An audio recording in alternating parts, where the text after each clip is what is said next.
the flag. I pledge allegiance To to the the flag flag of the United States of America and to the republic for which it stands, one nation, under God, indivisible, with liberty and justice for all.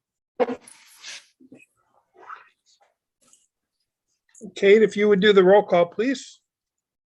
Councilman Coleman, Present. Councilwoman Anawan. Here. Councilman Paddock, Here. Councilwoman Smeesa, Here. Supervisor Baden. Here.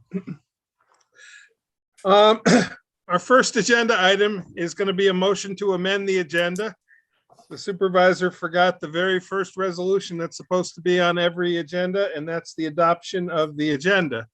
So I'm going to make a motion to amend the agenda to allow the resolution for adoption of the agenda. So first we'll vote on the amendment. Kate, I'll second that. okay, I have a second. Kate, did it work for you the way we did the votes the other Yeah, night, or that's do you want to? Okay, or do you want, now that we're all on Zoom, we could just do roll call if you want to, whichever is That's fine easier. too. It Let's doesn't just matter. we'll just do roll call. Okay. If you can, on the amendment, Councilman Coleman, Aye.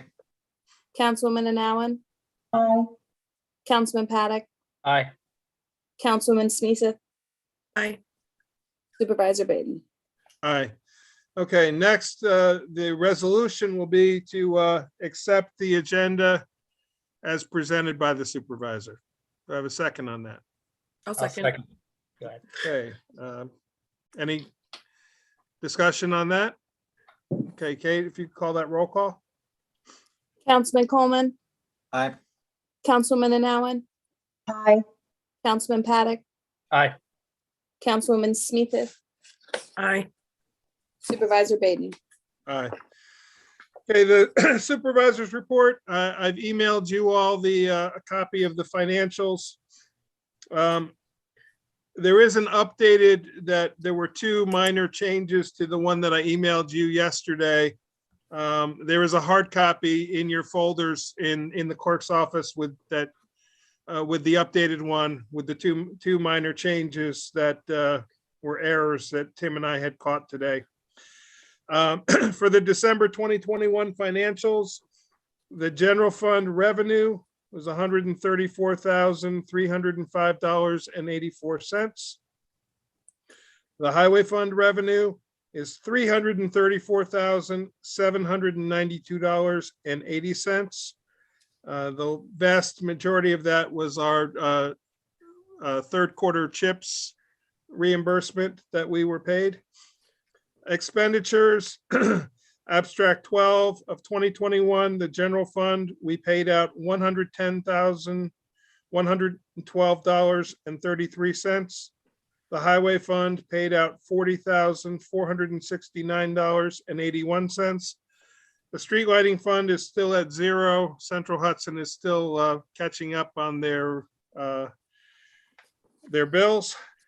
And the escrow account paid out $12,170.10.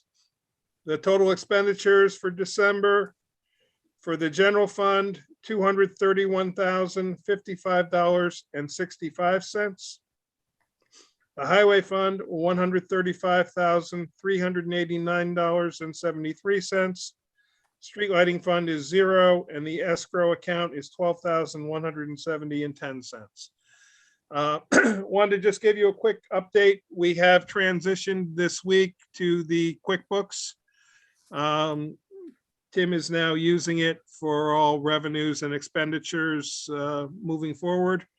And there'll be a bit of a learning curve in figuring out some of it, but it seems to be going smoothly, and we're utilizing it to great success.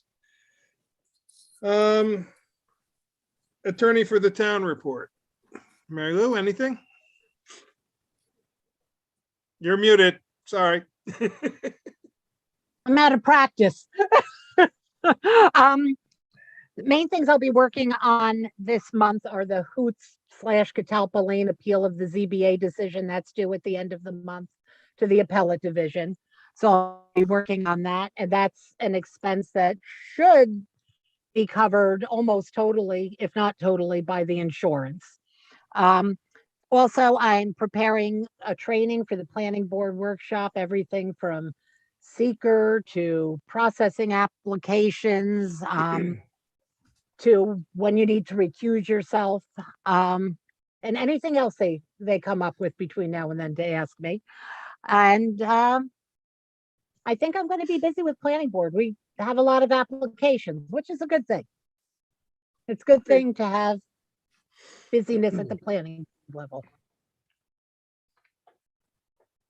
Okay. Anything else, Mary Lou? No, but a couple other things that you had me look at that I'll weigh in on as we get When to we those get to agenda items. Okay.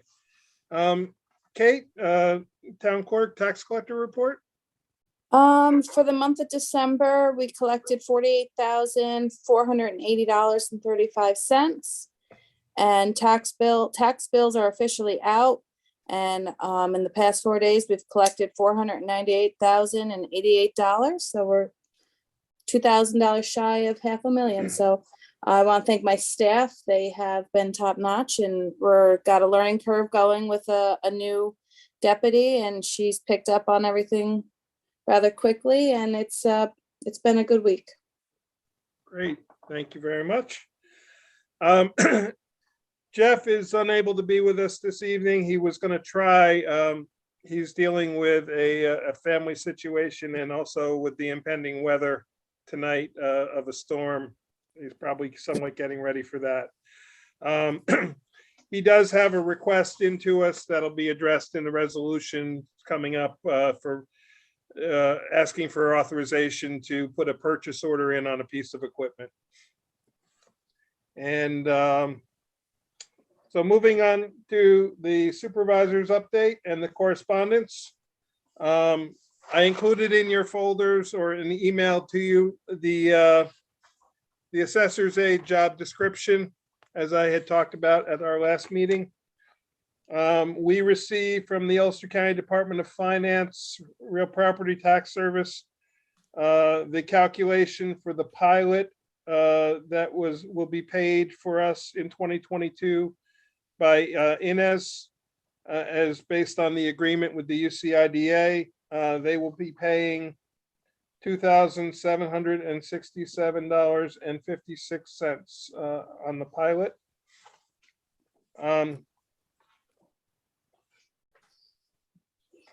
And also included as that was the calculation worksheet for how that was arrived at. Included in your packet are the quarterly training and attendance reports for the Planning Board and Zoning Board of Appeals.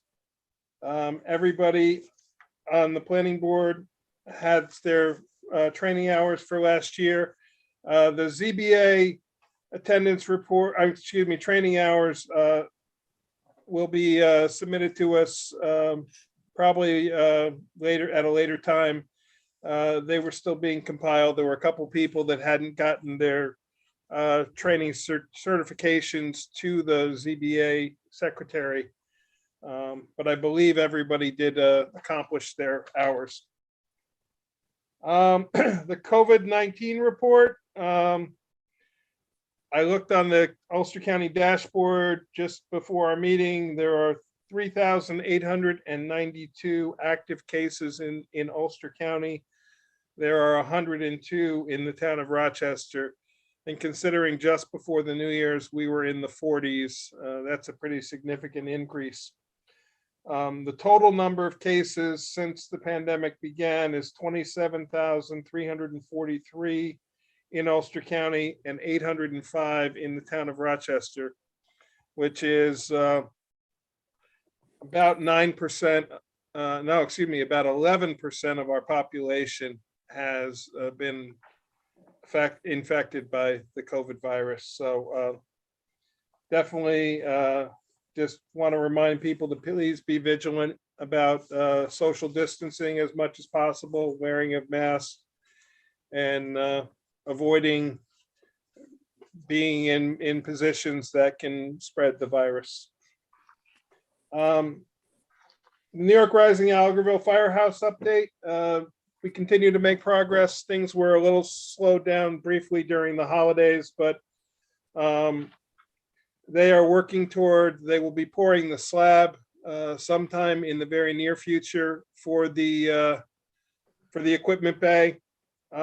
Because it's now being poured in the winter, when originally we had hoped that this was going to happen earlier in the year, but we were delayed because of the first company that was hired did not sign the contract and dragged their feet, and then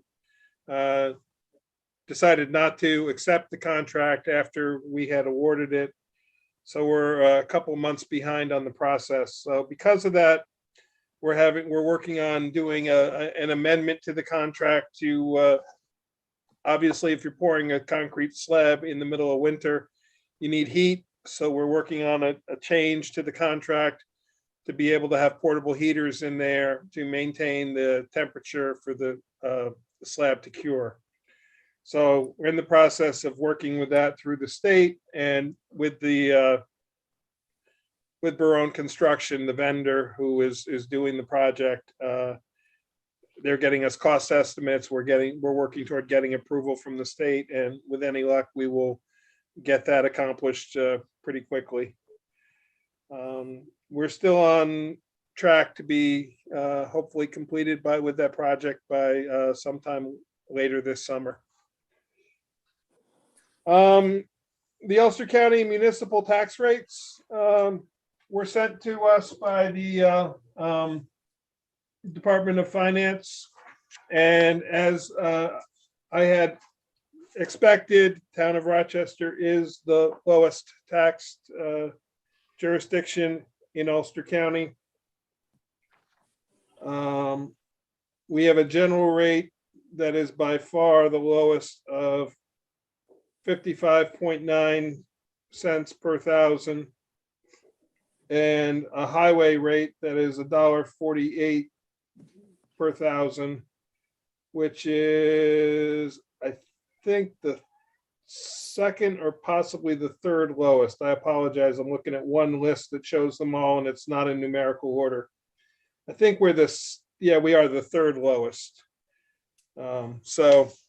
But as a whole, between the two, we are the lowest taxed entity in Ulster County. So appreciate that from all the town boards' work. Ag and Markets, our annual inspection took place of the animal shelter and also our dog control officer.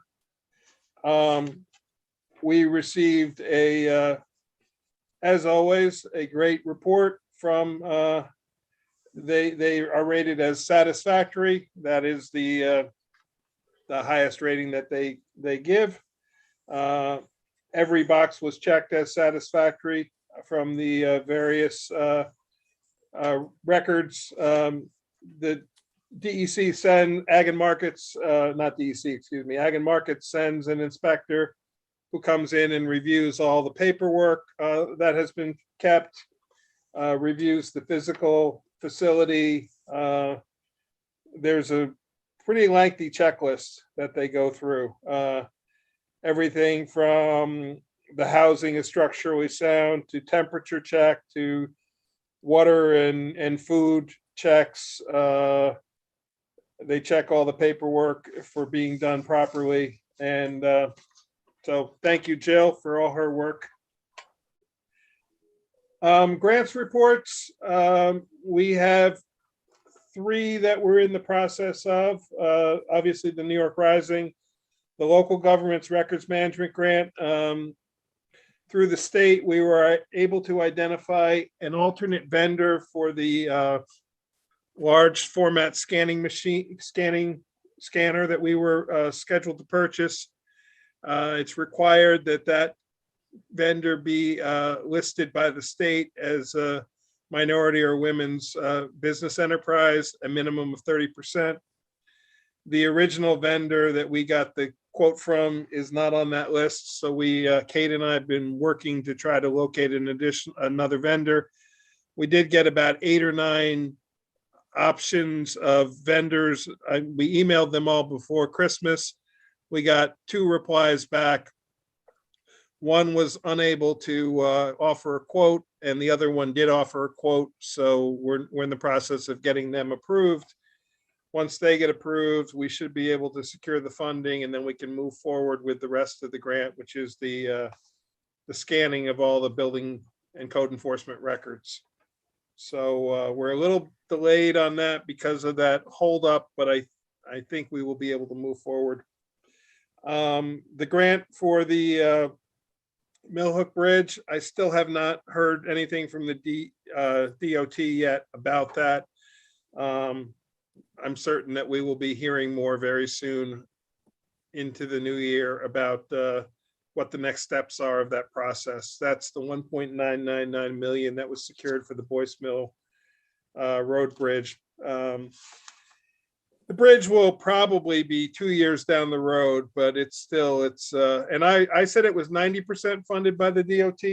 I was mistaken. It's 95% funded by the DOT. We only are going to be responsible for 5% of the funding of the bridge. That's all my reports. Board members, liaison reports. I guess, Aaron, why don't I start with you and Adam first?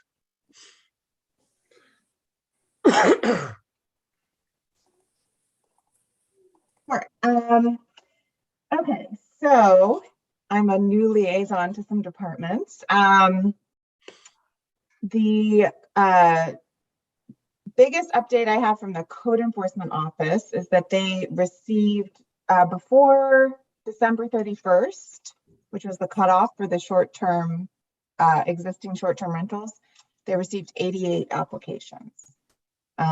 They've received an additional one since that cutoff. So I thought the board should know that. They're also eager for their phone system to get fixed. I guess there's been an issue with it. So if the public has experienced an issue when they're calling that office, that is being worked on, is my understanding. The Zoning Board of Appeals, the chair sent me an end of the year report, which is not, I know they have the training hours, but also just like a summary of what they did last year. I need to forward that to the board. I just realized I hadn't done that, but the summary of it is in 2021, the board heard 6 area variance applications. They actually also heard they had one use variance application. Of those 7 applications, I think it was 7. 6 were granted, 1 was denied. The use variance was withdrawn. It looks like another area variance was withdrawn, and there's still 1 pending application from last year. And I will forward this. Chair Saris did a very nice job making a summary that the town board might be interested to see, where everything's mapped out and there's a summary of each application. So I'll forward that on through our clerk so that that's on the record for you guys.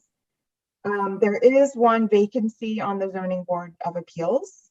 And that's my report for the ZBA.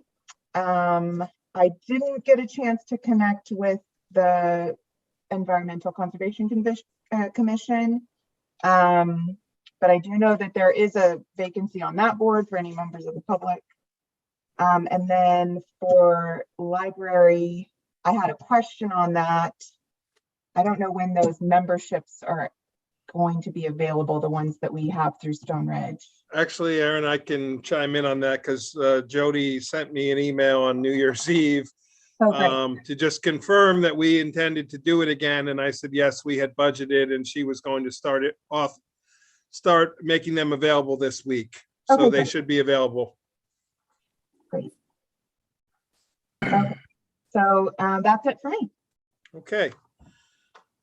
Adam? Thanks, Mike. Constabulary report. Court was mostly open. The constabulary answered 19 direct calls for service and other duties in December of 2021. These included 9 neighbor-to-neighbor and quality of life complaints, 3 residential traffic complaints, Whitfield Road, Medicahonkson Road, and Sampsonville Road, 1 environmental complaint on Store Road, 8 new building department violations, 3 court cases were opened, 7 court proceedings remain open, and 2 court proceedings were closed. Interesting occurrences. In the last month of 2021, it was busier than the month prior. Traffic, both speed and parking complaints along town roads have remained constant. Garbage complaints have increased on some roads and decreased on others. Garbage dumping complaints on residents' properties have increased. Neighbor-to-neighbor complaints have remained steady. Noise complaints, including those regarding barking dogs, have increased, as always, due to the COVID-19 pandemic and the rise of its variants. Our constabulary will continue to have limited direct contact with complainants with proportional increase in direct phone calls. Wishing everybody a happy and safe new year. Winter weather is here. Please be safe and careful while driving in inclement weather, from Constable Miller. And then from Ashley Sweeney at the rec department. The month of December was a busy month for the recreation department. It started with the coat drive on December 1st, where they were able to give away half of all the coats that were collected. The rest were donated to the Cronkston Elementary School for their coat drive. December 10th, the youth holiday party was a great success. They had music, crafts, refreshment. Santa and Mrs. Claus visited. They gave out the Sue Matson Distinguished Youth Award to Emma Post. Congratulations to Emma. December 17th was the Senior Pancake Palooza. 50 meals were distributed. The basketball program is currently in full swing. There's over 140 players registered. Practice has begun. Last night was the first game. My son had 22 points in the victory on his team. Congratulations to all the players. They're starting the games, and then in January they're going to give out the Mary Lee Friend of Youth Award. I have the name of the person who's the recipient, but I'm going to wait until they present to them later this month, and we'll announce it next month. So with that said, Mike, we'll send it back to you. Okay.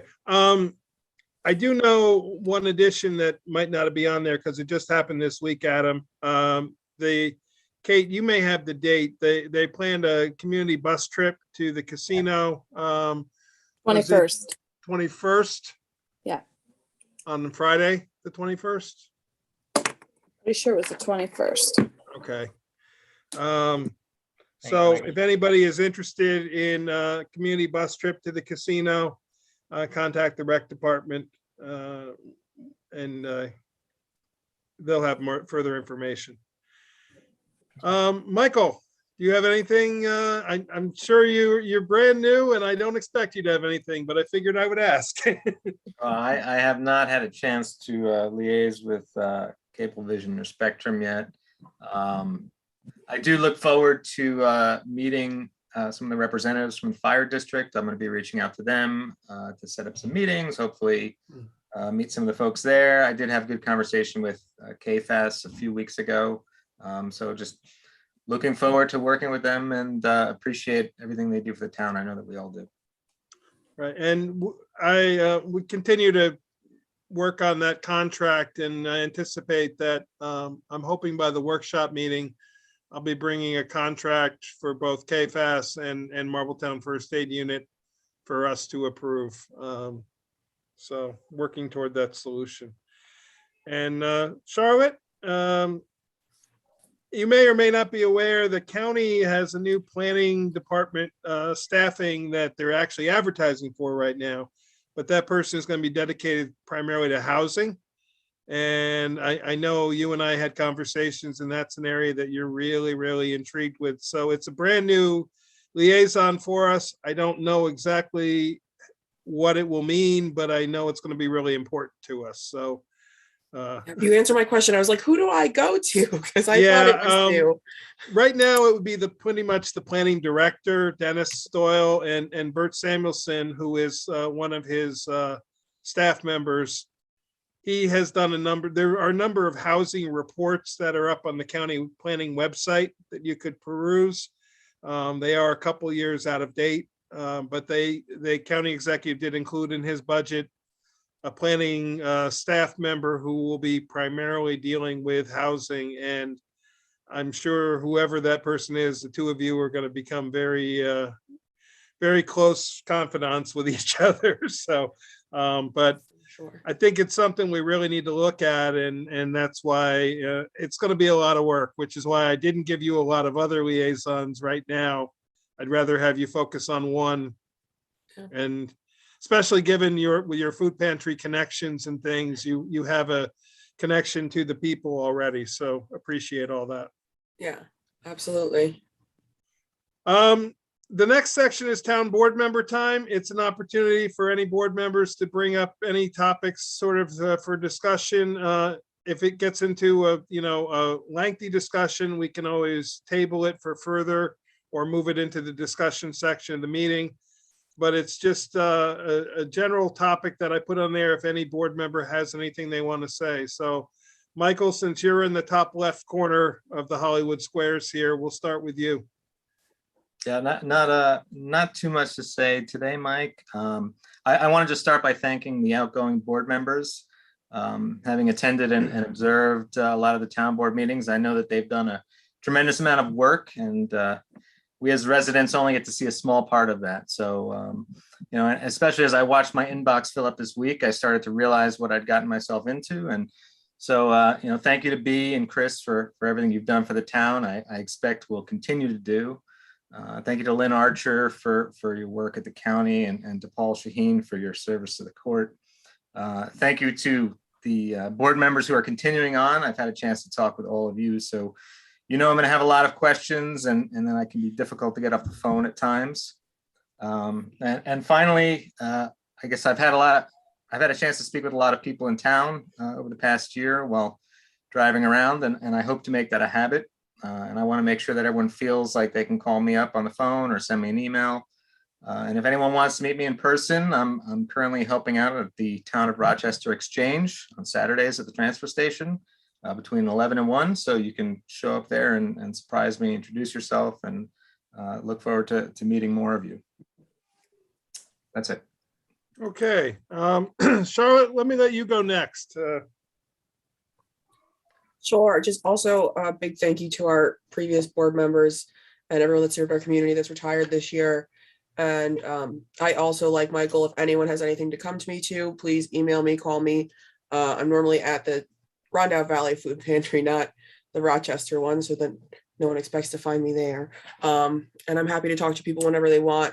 I also just want to thank the board for taking into account me needing to be virtual right now, as I am 5 months pregnant and in the high at-risk group for COVID. So I really appreciate that from everyone. Thank you. Well, thank you, and congratulations on both that and your marriage. Congratulations. Thank you. Erin?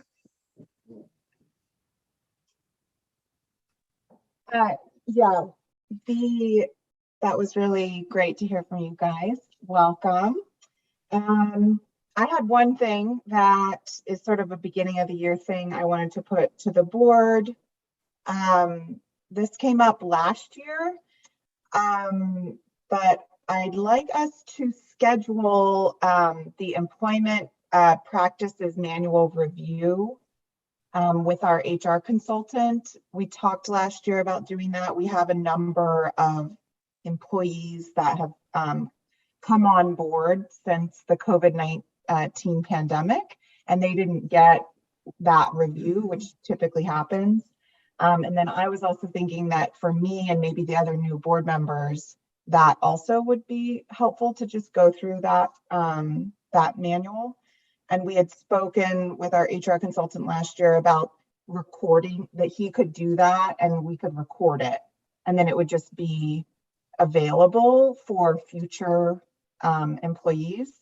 So I just wanted to recommend or ask or even offer to try to schedule that with him, if any other board members has any thoughts on that. But I think it'd be good to do it sooner rather than later, since we have like 9, I think, who haven't gotten that review. So Probably maybe even a couple more.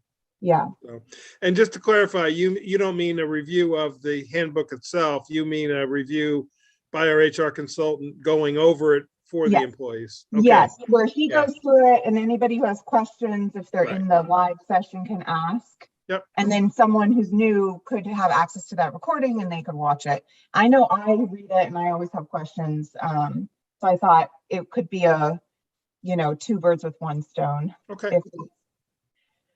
I will work toward getting that scheduled in the next few weeks.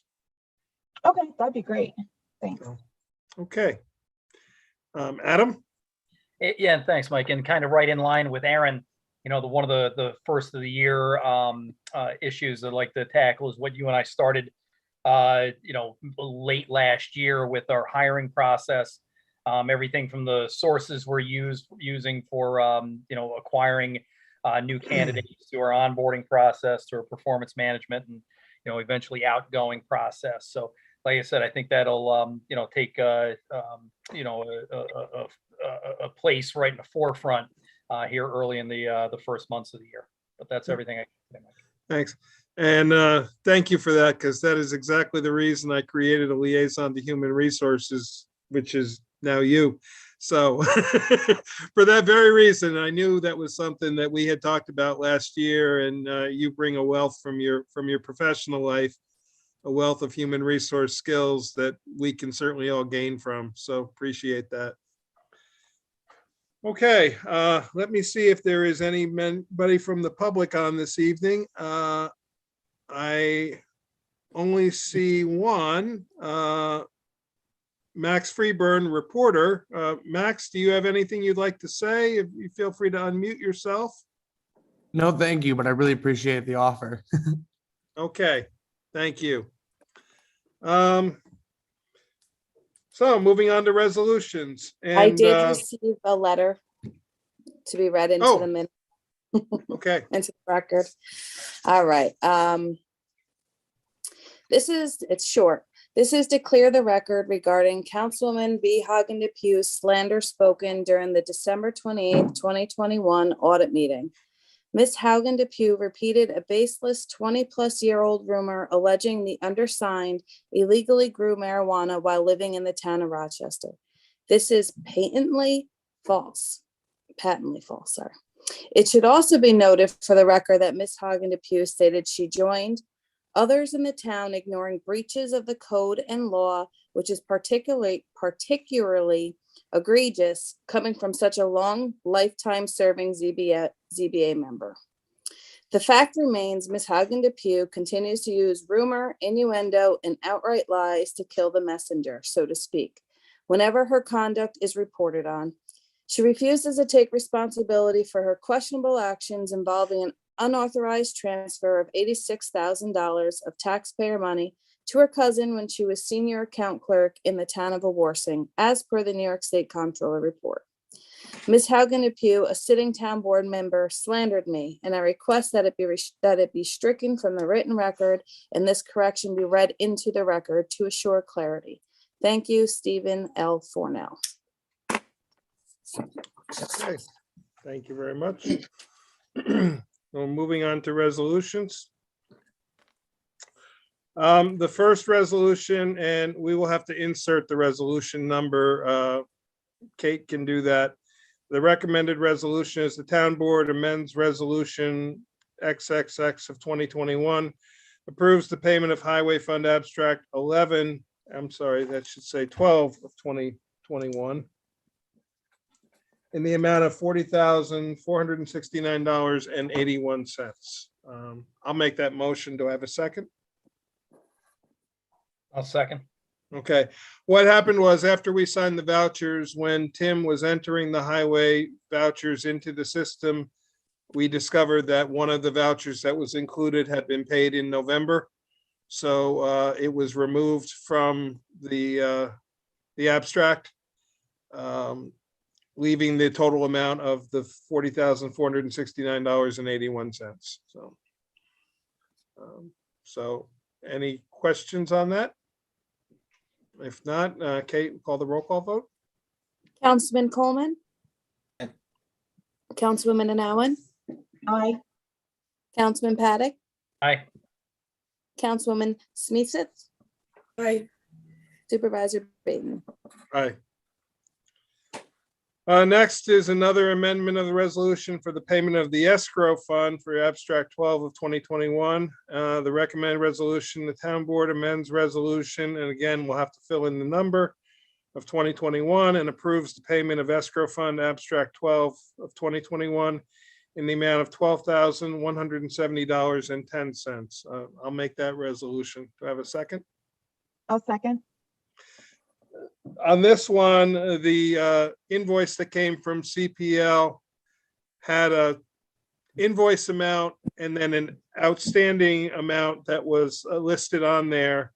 And the outstanding amount had been paid in November. So the abstract that you signed was for the incorrect amount. So the corrected amount is $12,170.10.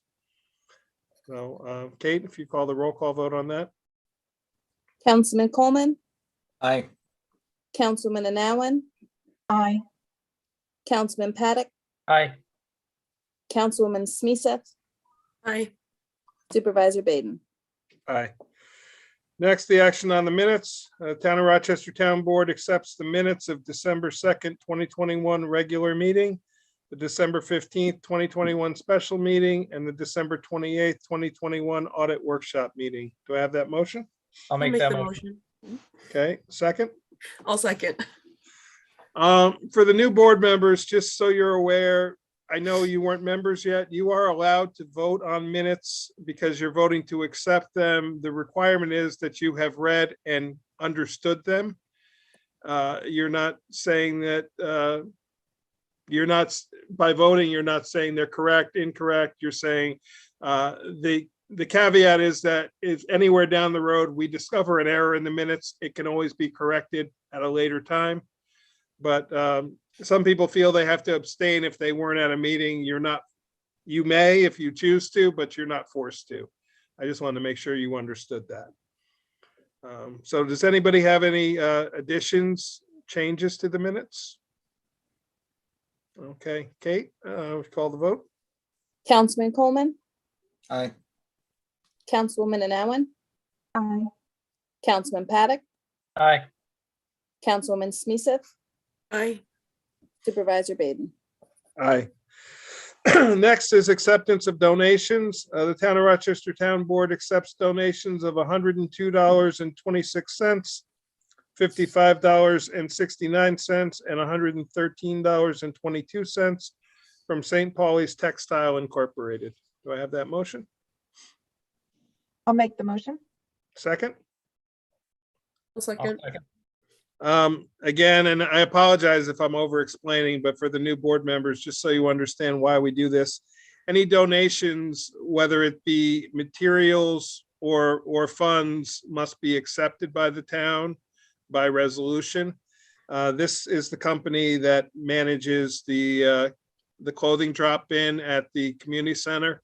So you will see we get usually a monthly check from them. They pay us a portion of the proceeds of what they get from the materials that are put in there.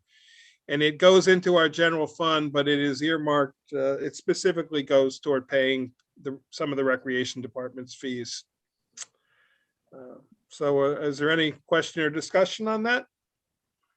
If not, Kate, we'll call the roll call. Councilman Coleman, Aye. Councilwoman Anowen, Aye. Councilman Paddock, Aye. Councilwoman Smiseth, Aye. Supervisor Baden. Aye. Next is another acceptance of donations. Town of Rochester Town Board accepts cash donations of $300 from Zach Kleinhandler and $35 from various sources for the Senior Pancake Palooza event. Do I have that motion? I'll make that motion. Have a second? I'll Second. second. We thank Zach, and the various sources were people who came and partook and essentially left us tips. So we thank them all. And I think Adam said it was 50 people were served. It was a sort of a last minute event put together, but as usual, Ashley and Bethany did a great job. So we appreciate that. Kate, and call the roll call. Councilman Coleman, Aye. Councilwoman Nowen, Aye. Councilman Paddock, Aye. Councilwoman Smeeseth, Aye. Supervisor Baden. Aye. And next is a resolution scheduling the interviews of prospective boards and commissions candidates. The Town of Rochester Town Board requests the town supervisor extend invitation to prospective candidates who have requested consideration for appointment to various boards and commissions to be held at the Town Board Workshop beginning at 6:30 PM Wednesday, January 19, 2022, meeting at either the Harold Lipton Community Center or virtually pending extension of the governor's executive order suspending open meetings law due to the COVID pandemic. Do I have a motion? Make a motion. Do I have a second? I'll second. We currently have 2 people who have expressed interest, and I will get you their letters for the Zoning Board of Appeals. 2 who have expressed interest for the Planning Board, and 1 who has expressed interest for the Historic Preservation Commission. We have a single opening on the Planning Board, a single opening on the Zoning Board of Appeals.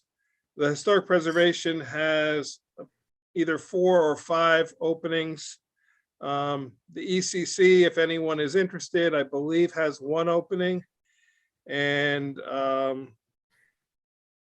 I think that's it. For board, oh, the Recreation Department, Recreation Commission continues to have openings. There's a number of available slots for that. I think 3 or 4 as well.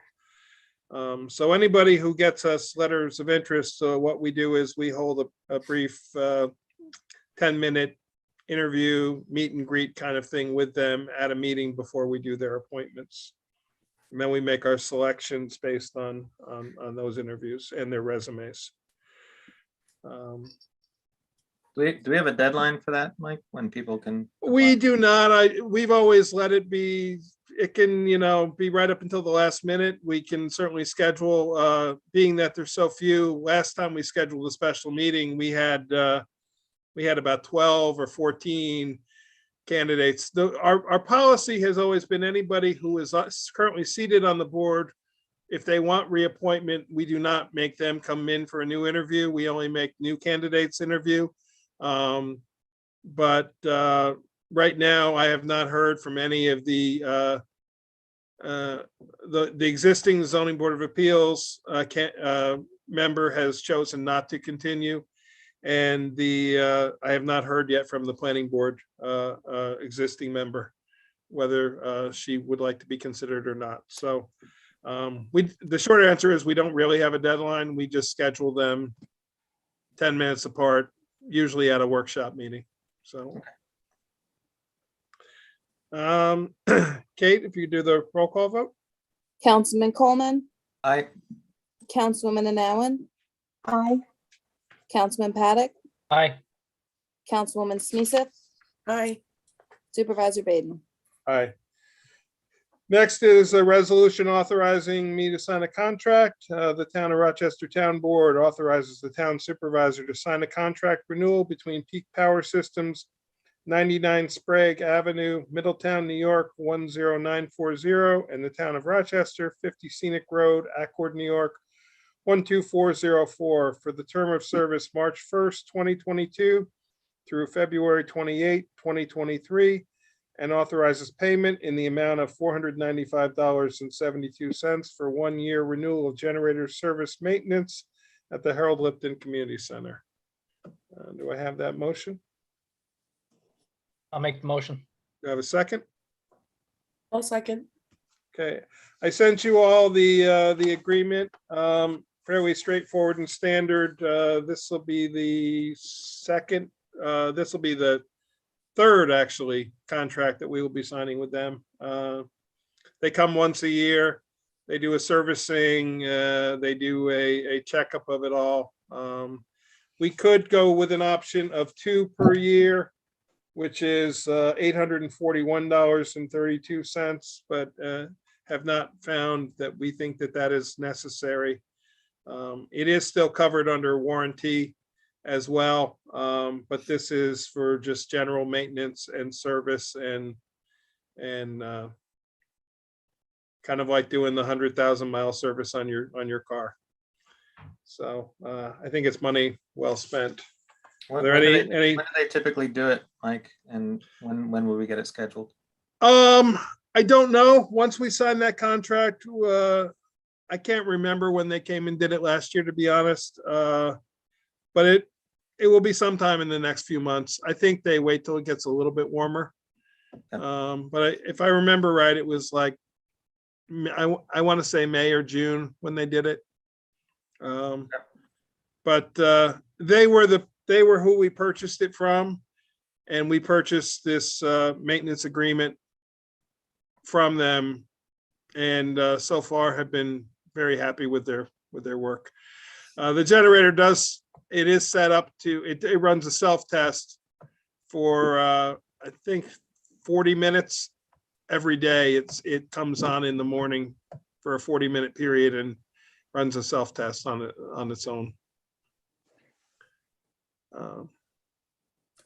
Okay, any other questions? If not, Kate, you can call the vote. Councilman Coleman, Aye. Councilwoman Allen, Aye. Councilman Paddock, Aye. Councilwoman Sneesa, Aye. Supervisor Baden. Aye. Next is authorization to sign a contract. The Town of Rochester Town Board authorizes the town supervisor to sign a contract between ADP located at 1 ADP Boulevard, Roseland, New Jersey, 07068, and the Town of Rochester, 50 Scenic Road, Accord, New York, 12404, in the amount of $6,211.90 annually, and $250 implementation and setup fee in accordance with the terms set forth in the Global Master Services Agreement and the applicable sales order for the following services: ADP payroll services, delivery via ADP Workforce Now, ADP Marketplace, employment verification services, ESS and MSS technology. Do I have a motion? I'll make the motion. Do I have a second? Second. This is we signed a contract with them in the end of November. I did include the former contract in your packet as well as the new one. I also sent you the cover letter that came with it, with our sales rep. They had to make this change to accommodate the deductions related reporting to the New York State Pension Plan. They have two versions of Workforce Now, and the next generation that we had signed the contract for cannot support pension plans yet. It is a new rollout version they have. The salesperson apologized for any confusion. So they have transmitted this new with electronic signature. It does include additional $250 setup fee, but he has made accommodations in some of the other fees. And as a matter of fact, the total price is $359.60. I'm sorry, no, it's 350 minus, it's about $100 less, because it's going to be $61.90 with the 250, and the previous pricing was $65.71.50. So we're going to save about $100 over the course of the year due to this change. Excuse me, Mike, can I make a suggestion? Yes. Could you add to that resolution that this replaces the other contract so they don't claim that we have two contracts with them? We'd only like to pay Absolutely. once. Absolutely. So somebody want to make that amendment to add the sentence, this contract replaces the contract signed by the town supervisor on, and I will put the date of the original signature. Actually, it may even be on this copy that I gave you. It is dated 11/18/2021. I'll make that Thank you. motion. Okay, so I have a motion for amendment. Do I have a second for the amendment? Second. Okay, so on the amendment, we'll call the vote. Councilman Coleman, Aye. Councilwoman Allen, Aye.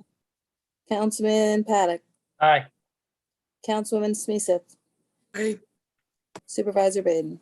Aye. Okay, now, on the motion itself, is there any further discussion? Okay, Kate, if you can call the roll call? Councilman Coleman, Aye. Councilwoman Allen. Aye. I thought you said, oh, Mike, I'm sorry. Councilman Paddock, Aye. Councilwoman Smeeseth, Aye. Supervisor Baden. Aye. Thank you very much. We hope to have that in place by the end of this month, or at the very worst case, the first week in February. So, in the meantime, we're continuing utilizing the enhanced business systems that we were previously using, and then transferring the information into the QuickBooks. Next resolution is a request from Highway Superintendent Frye. Authorization to purchase. The Town of Rochester Town Board authorizes the Highway Superintendent to purchase a 4-ton Falcon RME asphalt hot patcher dump trailer from McGrath Municipal Equipment LLC, PO Box 422, Springfield, New Jersey, 07081, in the amount of $32,091. Such purchase to include operation parts and service manuals, 3-year end-to-end warranty, 5-year combustion chamber box burner warranty, limited lifetime frame warranty, and delivery to Accord, New York with training included. This purchase quote is made via New York State OGS, that's Office of Government Services, contract. Heavy equipment. The purchase is eligible for 2022 CHIPS reimbursement of funding. So I'll make that motion. Do I have a second? I'll second. Okay. Jeff asked me to convey that they did have a demo of this machine this past, I don't know if it was the summer or fall. Very impressed with the equipment. He included all the specs of it. Michael, I know I believe you work for a DPW department, so you might even have some further information about this, but Jeff thinks it will be a great asset to us. It will allow us, when we're doing things like cold patch, to have it in this hot box and be able to transport it all day, and it will extend the amount of time that we can utilize the material. So it will save us on trips to going to pick up the material. We also can utilize it for the bonding of road material, of new material with existing material. It will heat up the existing and meld the two together. So he thinks it's a very valuable asset. What this will do is we will produce a purchase order for this with this resolution if we accept it. And then we will be amending the budget to include this in the equipment line, with it being listed as showing funded from the CHIPS funding.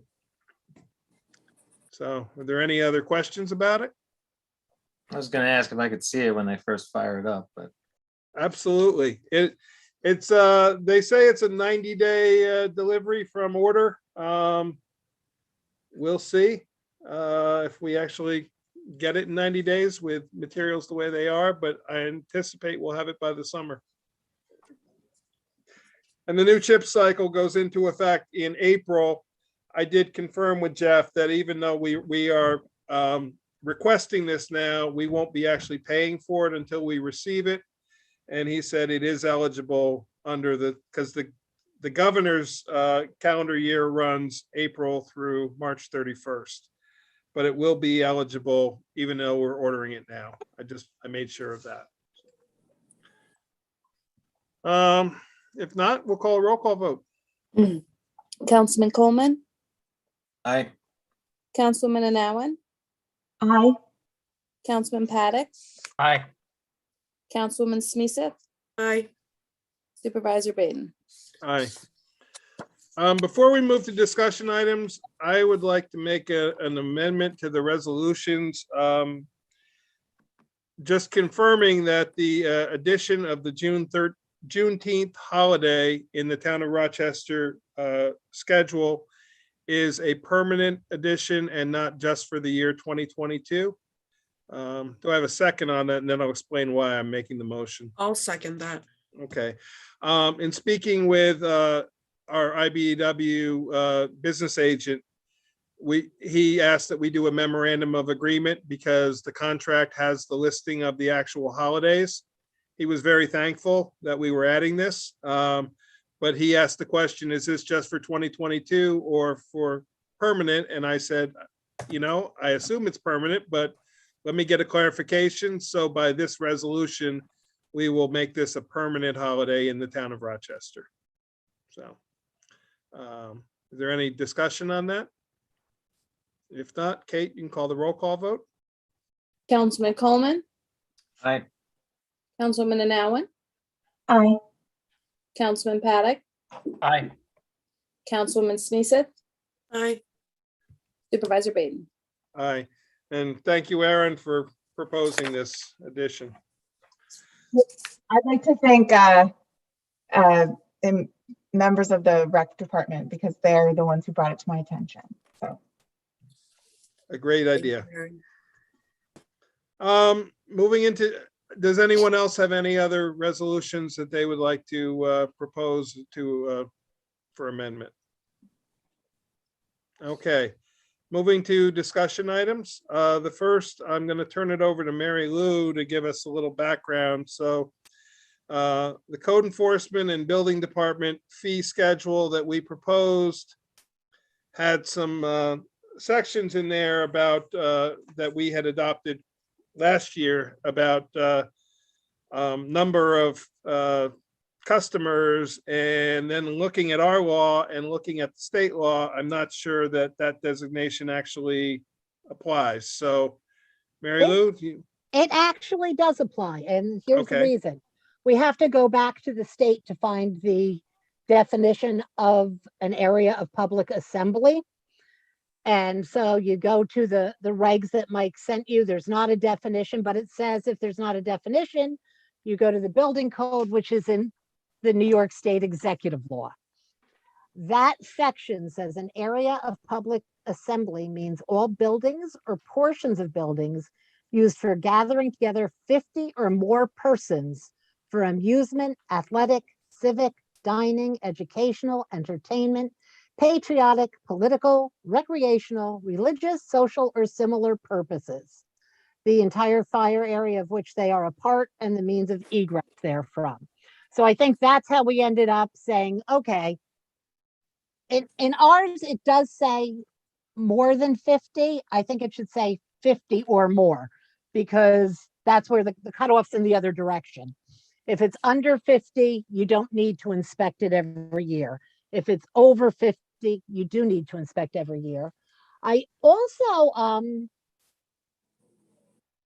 they have different things for businesses. I don't think a public assembly includes a store looking at that definition. I think they're looking at restaurants. I think they're looking at theaters, entertainment, patriotic, political, recreational, religious, social, or similar purposes. I don't think that that's going to include a store. I think Okay. a store is going to be under business. Which, Okay. and the code gives the different timelines for fire inspections for there.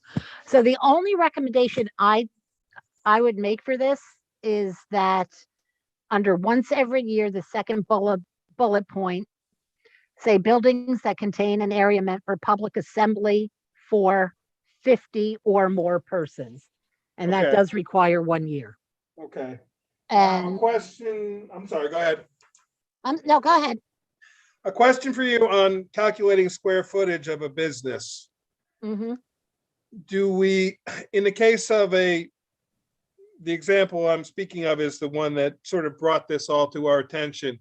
in a mixed use business where it is partially residential, partially business, should we, it's currently being defined or reviewed as the square footage of the building.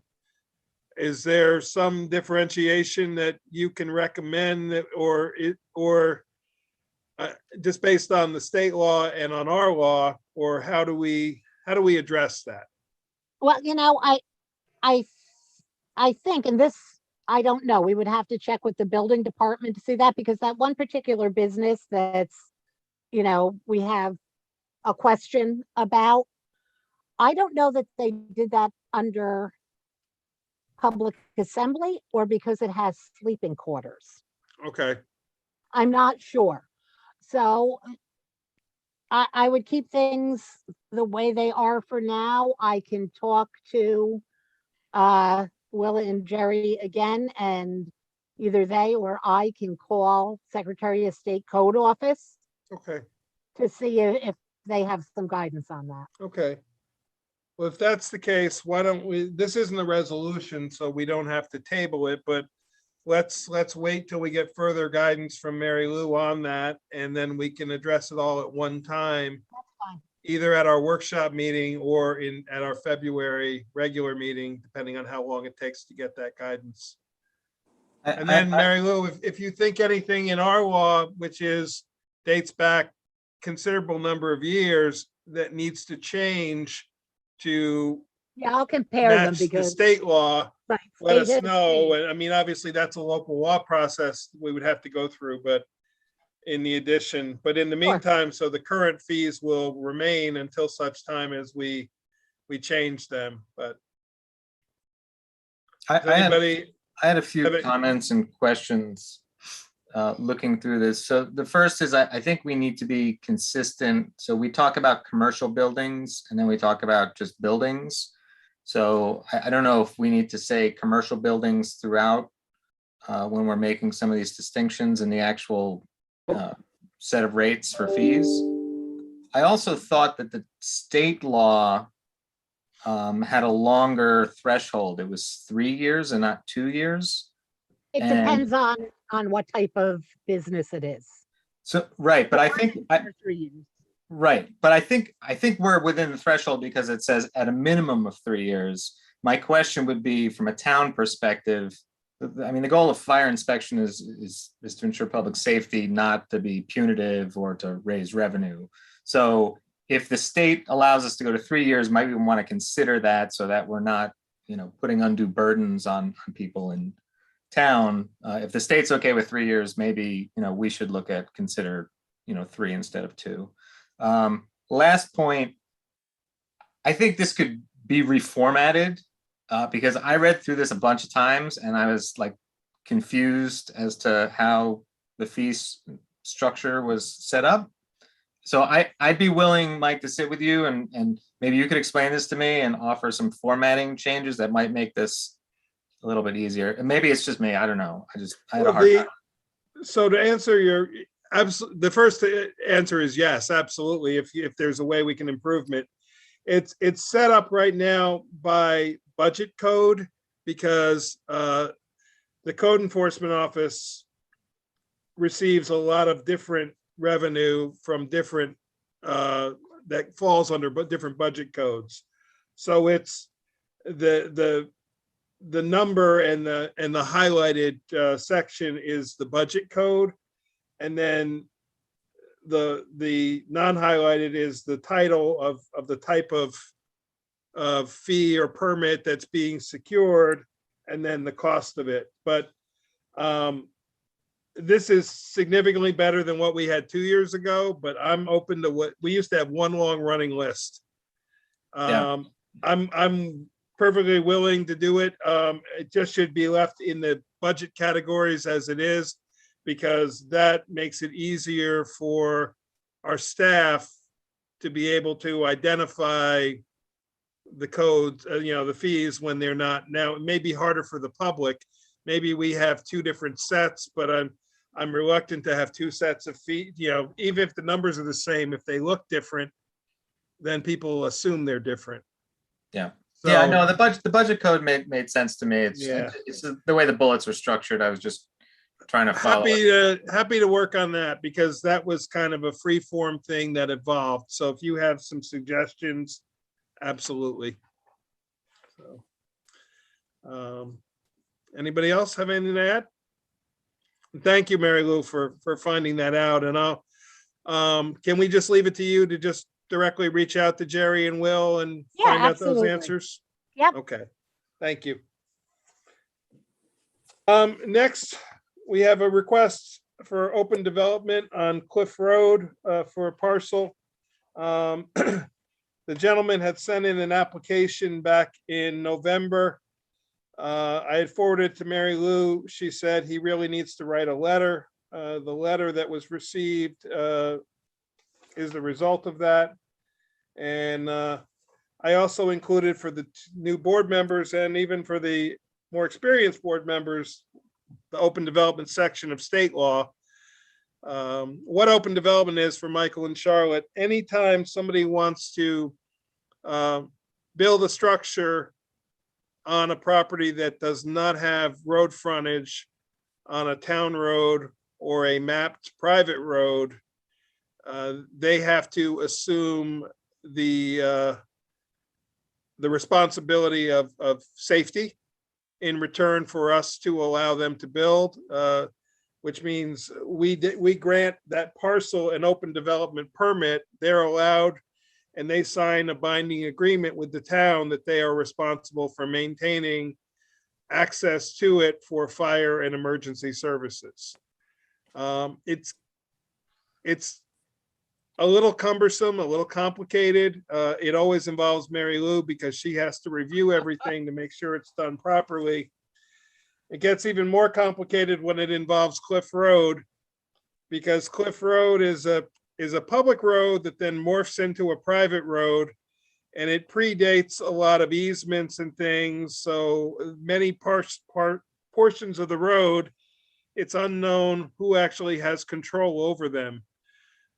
So with that, I'm going to let Mary Lou pick it up from there in terms of this particular application. Cliff Road has been the nemesis of the town of Rochester for at least 20 years that I know of. Oh, go back further than that. Go back further. It's a tough road because of that private section. And historically, and I can't speak to how it is now, historically, some owners on the road wanted to try to have the town take the road over. The cost would be added to their taxes. We'd improve it. Others have said, no, we love that the road is the way it is because it's very, very private up here. And that's why we came here, but they never were able to get enough support for us to go forward if we had wanted to. I have not been to Cliff Road in decades. So I do not know the current quality of it, but this application I still think is not really complete. What I'd suggest is, number one, so far as the private road is concerned, that maybe we have the highway superintendent go look at it, or the fire department, somebody who can say whether it's passable. But we still have the problem of if it's beautiful and passable today, is it going to be passable in 10 years? And is a fire truck going to be able to get to these houses? I think we need some sort of road maintenance agreement for Cliff Road. And I do not know if that is going to be possible with all of the owners along that road. One of the owners on Cliff Road, who is an attorney, did ask Mike. She called me to speak to me directly about what, if anything, they can do there. And I said, I can't speak to a member of the public without an okay from the supervisor. So Mike has written to her and to me and authorized me to talk to her for half an hour about Cliff Road. She's going to get a list of questions together for me of the things she wants to talk about. And she and I will be talking sometime this month, not sure when. So you know, that may affect this as well. So for the board, if the way residents can petition for a private road to be taken over by the town, it's again quite complicated. It's a certain percentage of the residents have to request it, who have to sign on to the request. It is calculated by the total number of feet of road frontage for each property and then for each owner, and they get a proportional vote, as it were, based on the number of feet of road frontage. And it makes sense because obviously the number of feet of road frontage on the road would be become their access to their property. So if a certain percentage, and I don't remember the percentage off the top of my head, of the total number of feet request it, then we ask the highway superintendent to inspect it, to come up with a quote for the to bring the road up to town I standards. believe we actually need an engineer to do that, Mike, With an engineer, okay. Thank you for correcting on that. which is a lot more expensive than the Yeah. highway. It is then, if the board agrees, it is then brought up to town standards and an improvement district is formed to pay back the town for the cost of that. The town would then improve the road, and the residents or the properties who are affected would pay it back in taxes over a period of time. And I think, is it a 10-year period of I time, Mary? think it used to be 10, I have to say, I haven't looked at it in a Yeah, while. I believe it's 10 years. We have not had one for quite some time. We paid Yeah, off we the had- last one. We had, Berry Deck- Lane was the last one, and it was was paid it? off And there about, was Dector Drive, I believe, was done that yeah, way. And maybe part of Sage's Loop, but going back, we Yeah. haven't done many of them.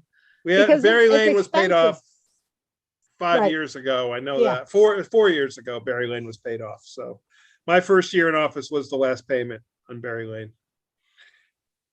So that's the status. We have this request. Obviously, if the other residents want to pursue it being a town road, then the open development would not be necessary. Mary Lou, do you think it's okay if, when I speak to this gentleman, obviously I'm going to ask the highway superintendent and the fire district chief to take a look at it. Should I also make him aware that other residents have reached out to us about making it a town road? Well, that hasn't been asked yet. Okay, They've just been said they'd like to discuss. okay, So okay. Yeah, let's see what they're asking first. okay. I have some questions. Sure. So this parcel looks like it's currently landlocked and there's an easement over other parcels. Do you need the open development designation to even be able to build an access road to the parcel? It somewhat depends on his deed because he may have a right of way to get there. I think it said there was an existing easement. So Right, you could so- potentially build access.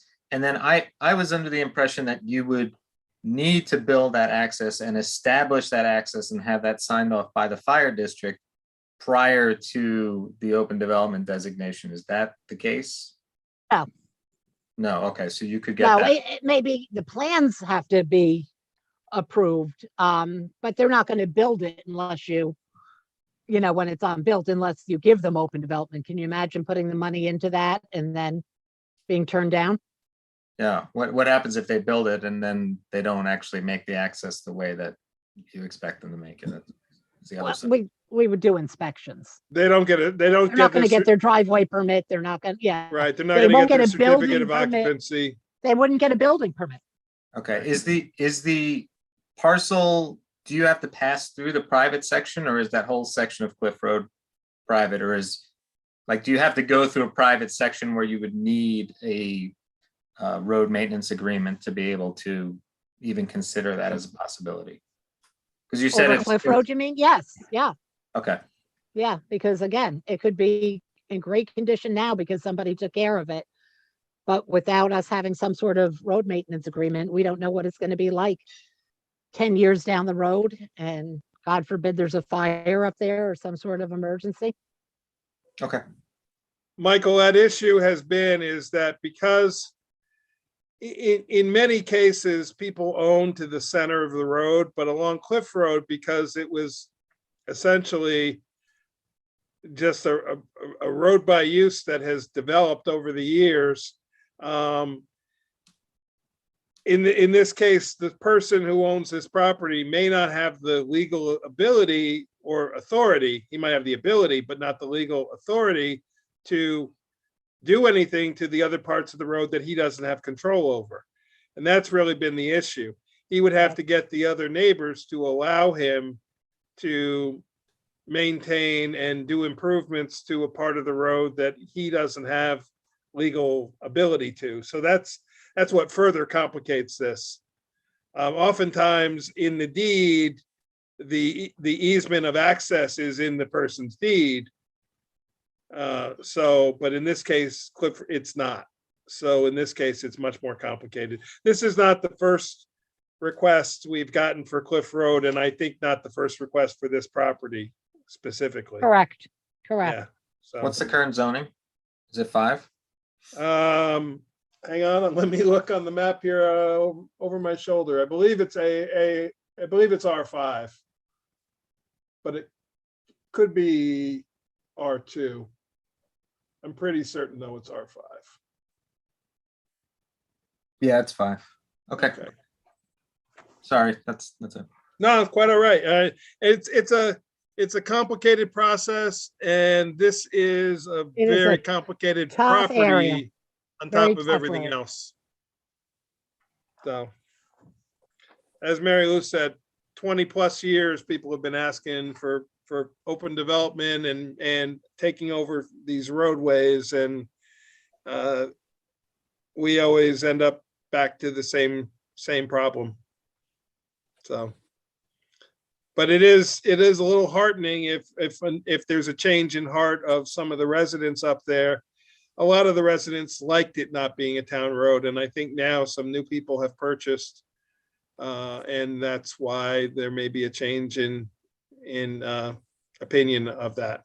So, And I recall from way back in the 90s when we were looking at this, some of the properties had stone walls abutting right up on Cliff Road, but it would have to be widened. And those old stone walls would have to be taken down. yeah. So that was a concern of some of the neighborhood. But hey, maybe everybody's all for it now. I have no idea. We shall see. Yeah. Okay, any other questions? So Mary Lou, just to recap, so I'm gonna let the gentleman who wrote the letter know that we will reach out to the highway superintendent and the fire district, asking them to review the condition of the road. And in the meantime, then, and you'll have that other conversation and we'll see where that leads. Right. I mean, they're two independent things, but they're somewhat linked. Yes. Okay, moving on next, and Aaron, thank you. The latest information that I had previously on the short-term rental cap was, or the short-term rental was that there were about 75 grandfathered. You said it was 88. 88. And that's applications at this point, right? Yeah. Not have been approved for grandfathering. Yeah, that's the number Okay. of applications that have come in, Okay. that came in before the cutoff. So with the local law that we adopted last year, we established that at our organizational meeting, we would set the cap for available new permits for the 2022 short-term rental. That would be for anybody who is not grandfathered in, or anybody who is not physically present on the property. Anybody who is doing it on their own property is also not subject to the cap, owner occupied short-term rentals.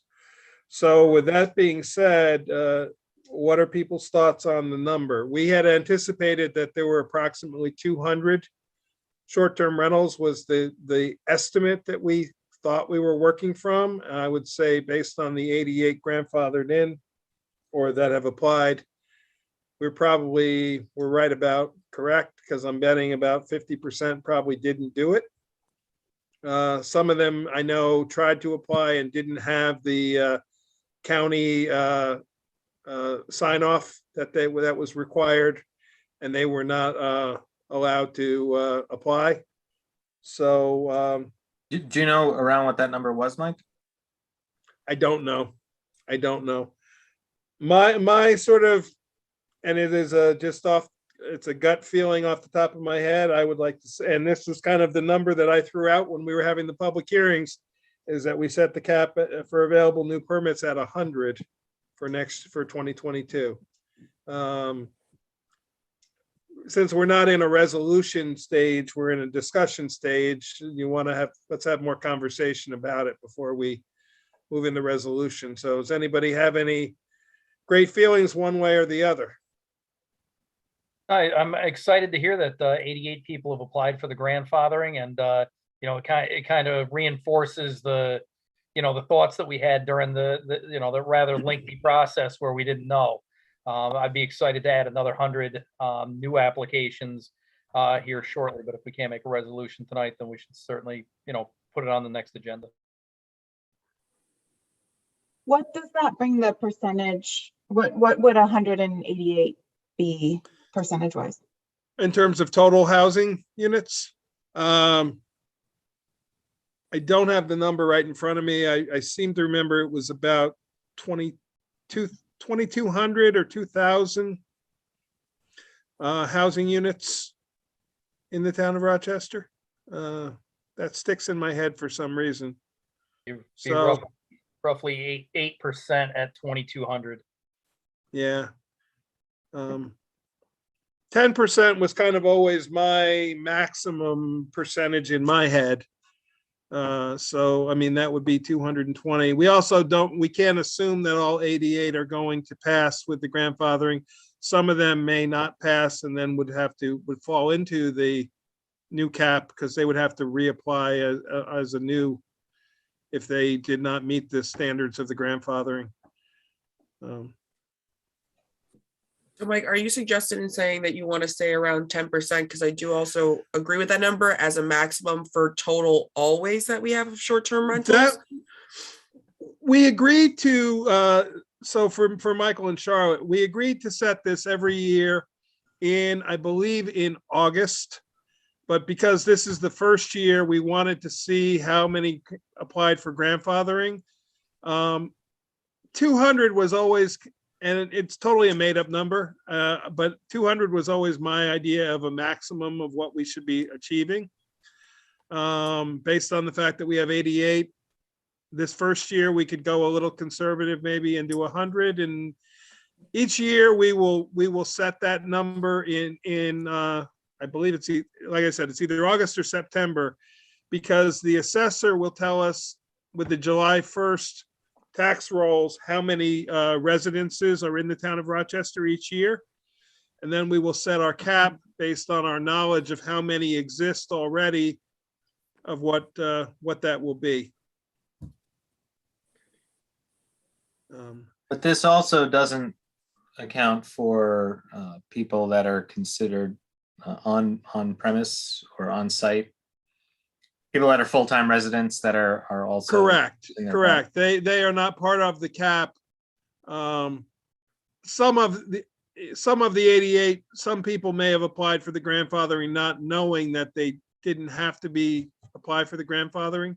If somebody applies and they are a full-time on site, and we defined full-time as more than a certain number of months per year. I can't remember. I should have the code in front of me while we're talking about this, and I don't. My apologies. I'm pulling it up, Mike. Thank you. On the those people still need to apply for a they permit. still need to apply, but they are not affected by the cap, and they will always be guaranteed a renewal of their permit as long as they pass the criteria. They will never be denied a permit based on a cap. So the reason I'm asking these questions is because, if we have a cap that allows for the 88 plus whatever to get to 200, we may actually have more properties that are Right. short-term transient rentals. Yeah. Well, should we? Well, we won't know maybe- that until next year, so I mean, we can make a decision. Yeah, we could consider making well, that's true. We wouldn't know that till next year. And I'm betting there will be some sort of attrition. I'm betting over time, the people who are doing this on a part-time basis, because whether you do it for 2 weekends a year or you do it every weekend of the year, you still have to apply for the permit. So I'm guessing there will be, like, for example, when the county did provide us a list, they did a data mining. We're not allowed to share the list. Actually, I'm not allowed to, I think I can share it with the board members. We're not allowed to share the data in the list.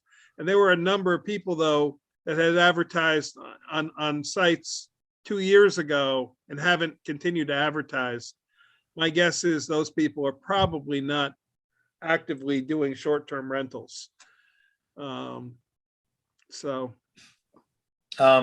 Is there anything about the way the law is written where we couldn't start at one point with a cap and raise it mid-year if we felt like it was? The way the law is written, actually, this year was supposed to be made at the organizational meeting. Agreed.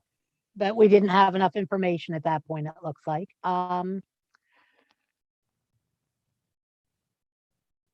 After that, the cap number of available permits, not including those that have been grandfathered, shall be established for the following year by the town board annually on or before August 1st of each calendar year, utilizing a percentage of the number of housing units of the town of Rochester assessor final tax roll for that year and the number of grandfathered permits for that same year. So, no. So because it says annually, we can't, okay. Right. Right. So we're establishing it now. We will reestablish it again for 2023, but we will establish that before August 1st, between July 1st and August 1st. So that way people can plan ahead for 2023. That's why we did it 5 months in advance, to give people the ability to make their plans. So in the 2021 Ulster County Housing Study, Rochester, our total housing units is 4,300, Oh, and cool. the occupied housing units is 2,800. Okay, well, thank you. So that's just on the chart. I'm not really sure. I know some types of housing are exempt from our short-term transit rental law, so I don't know how that. Yeah, multifamily is exempt. Right. So if we use the 2,800 number, then we're looking at between 6.5% if we were to add 100. Right. If it Bear was the other in number- mind the what was it, occupied, unoccupied? Is that how they Yeah. listed it? So unoccupied is classified, and that's classified as people who are seasonal. Right. So unoccupied doesn't just mean it's vacant or empty at the moment. Okay. It just means it's not so the 2,800 occupied would be fully occupied. The 4,800 is the what's listed as vacant could be mostly construed as seasonal. That's a census designation that's used in housing studies. Yeah, and And also, Mike, is it also like second houses if somebody has their residence Correct. in another location and they have a weekend house here? Would that be? Yeah, I considered believe so. vacant? I believe so. When we did the comprehensive plan, there was a very, I know it because I was the one who did the study. It was a very detailed comparison of the 1990 and the 2000 censuses. And this is actually interesting because we were over 50% vacant back then. And now it looks like we've exceeded we're over 50% occupied now with 2,800 compared to a total Yes. of 4,800. the number I gave you again, this is the housing study, so it's not coming from our assessor or anything like that, but Right. it's, it said that the seasonal recreation use units are not included in those numbers, but there is a substantial number of second homes, and so that does account for the vacancy rate. Right. But Right. like migrant housing and seasonal, like non-year-round housing The is not. seasonal are the old bungalow colonies that are still listed as like 3-season. They're not Right. So year-round units. So those are not included in those numbers, Okay. but second homes would be. Right. So which of those numbers was the board's intent in setting it and basing the cap off of? Well, I guess I was always thinking of the permanent, the occupied, because I thought it was 2,200, but apparently it's 2,800. But that was the number that in my head. The answer to your question, Michael, is I don't know that we had this first year of doing this.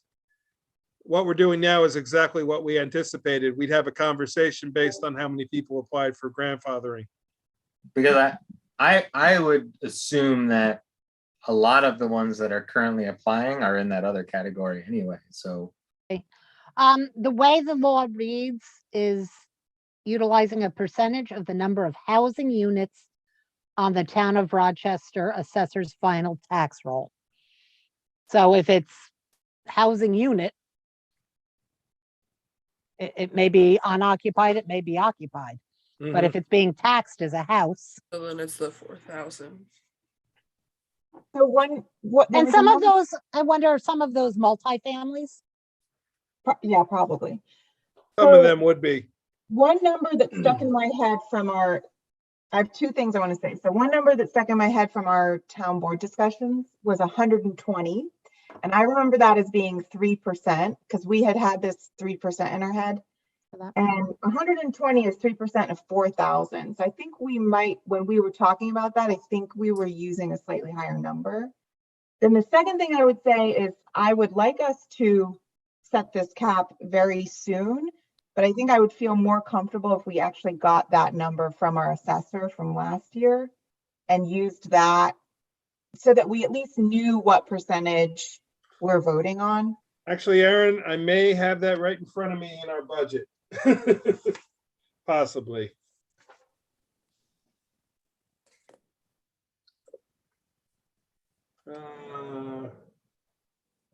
Oh, no, he doesn't have that. He just has the exemptions in the report that he files on the value of the town, but that shows the exemptions. Well, I can get that, and we can always do this at the workshop meeting, which would be in 2 weeks, 13 days to be exact. So I had one more comment.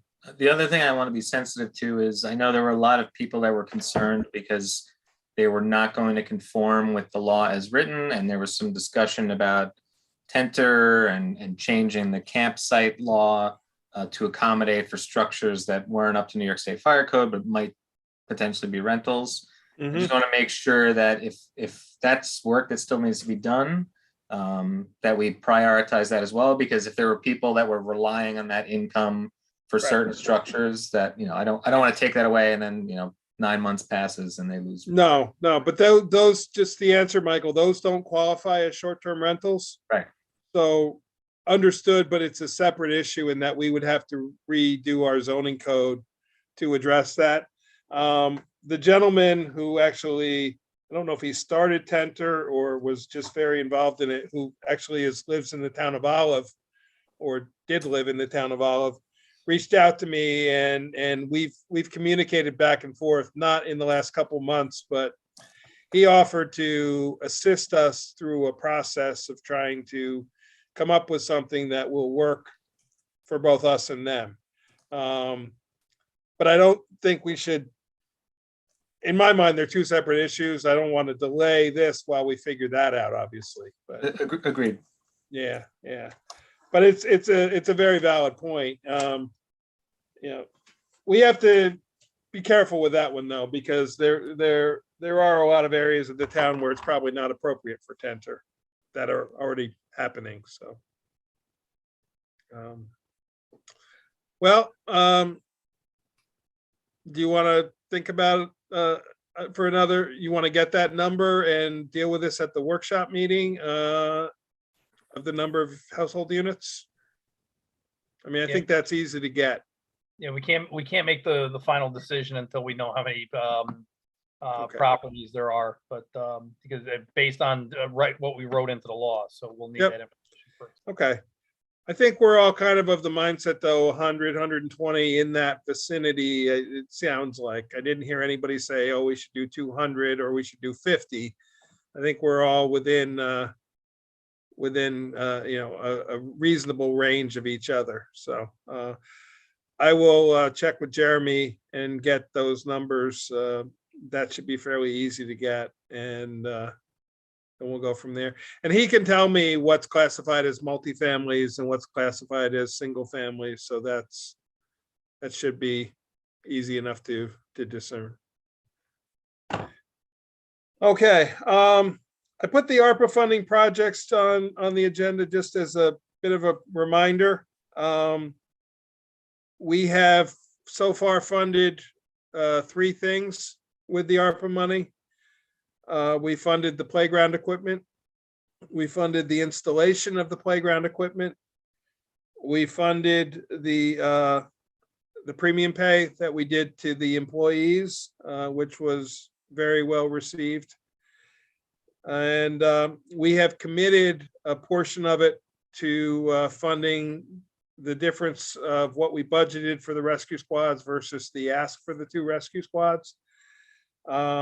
We still have not decided on whether elected officials should get it or not. I'll defer to Mary Lou and let her let you know what she has found out on that. Well, I'm getting further up the chain in the comptroller's office, so they know our question and they're looking into it. ARPA would allow elected officials to get ARPA money for premium pay. But in New York State law, elected officials can't basically get raises after the budget's been accepted, because people elect you and thinking you're getting a certain salary. So for elected, you can't get a raise. My argument is this isn't using the taxpayers' money. So it's coming kind of from outside the budget. So I have asked them for an opinion on that. And I was hoping they'd get back to me this afternoon, but hopefully they will get back to me tomorrow. If not, I'll call again. But I am finally getting some people to talk to, which could just be, it was year end. They have lots of people Right. calling them during budget time, because cities, their budgets don't get passed till December. So for the local government attorneys, I think in the comptroller's office, I think they're very, very busy in November and December. So hopefully I'll have an answer for you soon. As soon as I have an answer, you'll have an answer. So, I wouldn't want something to come up on an audit and then say, wait a second, Right. where'd that extra money come from? It wasn't in your budget. So let's make sure with them it's allowed. I know that other communities are doing it. Maybe they're not looking into it as closely. Mike happened to have heard something from the Association of Towns saying, yeah, maybe not. Yeah, that was, I asked Mary Lou initially because I was on a presentation early on. And one of the questions that one of the Association of Towns attorneys asked was, is it allowable? Because under New York State law, you can't change elected officials' salary with the exception of judges. I believe judges are not covered under it, but the clerk, the highway superintendent, the town board, and the supervisor, you can't change their salary except by subject to permissive referendum. So it's not saying we can't, it just can't be done without the resolution being subject to permissive referendum, which means for Charlotte and Michael that we then advertise it to the public. The public then has 30 days to present petitions with enough signatures to call for a public vote to allow it to happen. The total amount of what we're proposing is less than $9,000. It's not worth a vote that's going to cost us $3,000 in ballots and holding it for $9,000. So if we have to go that route, then I would suspect that we just don't do it. I would agree with Mary Lou's opinion, though, that it's more like a stipend than a salary increase. And I do want to point out the Association of Towns just raised the question of, does this apply? They didn't offer an opinion one way or the other. They raised the question, and when I heard the question, I said, well, we better look into this. So It's a red flag. yeah, so we'll continue to put it on our agenda until we get an answer. I know Woodstock did. I know other towns have done it. I know other states have done it. Counties have done it. So it is possible. And the worst case scenario, if we did do it and then they said, well, no, it's not allowed, is that we would have to pay back the amount of money. So, but it's a difference of 9,000 versus the 75,000 that we paid out in the premium pay for the employees. Well, Mike, when you talk about having to pay back, are you looking at paying back ARPA is one thing. ARPA doesn't care if we use it Right. for that. But I think if you went ahead and did it, you might have a situation where you and Kate and potentially Right. Jeff, they might have to pay it back. Understood. So Understood. probably better to make sure before Yeah. you do that. Better to find out. Absolutely. And I think we'd all rather wait a little while and find out if it's allowed or not than do it. And what Mary Lou said, have to pay it back. So we'll continue to look into it. I just, I didn't want it to fall by the wayside. Next, because it's a new year and it's 2 new town board members, I put on a town board discussion of goals and projects. I don't want us to get too deep into specifics and into the weeds, but I know we all have ideas of things that we'd really like to do. I'm going to start out with some things that we know we're going to be working on that are kind of new to us. One obviously is the Bridge New York Boyce Mill Road Bridge. We'll be involved in a lot of grant management for that project, involving the supervisor's office and the highway superintendent's office. We continue to manage the money for the Algerville Firehouse, which is about 6 to 8 hours a week involvement in paperwork. And Erin can tell you how often I call her and ask her. I have to have a second signature on many things, and I'm constantly calling her and asking her to stop by and sign pay requests and change requests. We have the grant that is for the local government records management grant that was secured for the building and code enforcement files. We will have the work. OSI, Bob Anderberg, has reached out to me. He would like to meet with myself and then with the board again sometime in February or maybe at the latest March to talk about the project of the rehab of the rail trail from the town hall down to Kerhonkson. And then also the grant that they secured on the overall O&W rail trail from Kingston to Port Jervis.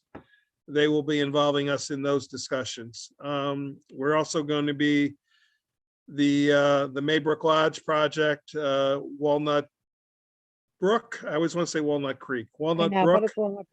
Yeah. Is moving forward with new engineers. They're in the process of getting some more of their health department stuff done. They do have a tentative approval from the Department of Health for the septic system. So they're moving forward with those designs. They will be back in front of us at some point. The granary project, they asked us to pause it for the moment, but they are going to come back and present. So we have a lot of grant work going on, a lot of projects that we're going to be involved in. Definitely want to continue the the building conditions and chipping away at improvements on those. One of the projects definitely in need of is striping of the parking lot at the courthouse and striping of the community center. We paved both of those over the last 2 years and need to get that done. And the big thing of looking for a new location for town hall.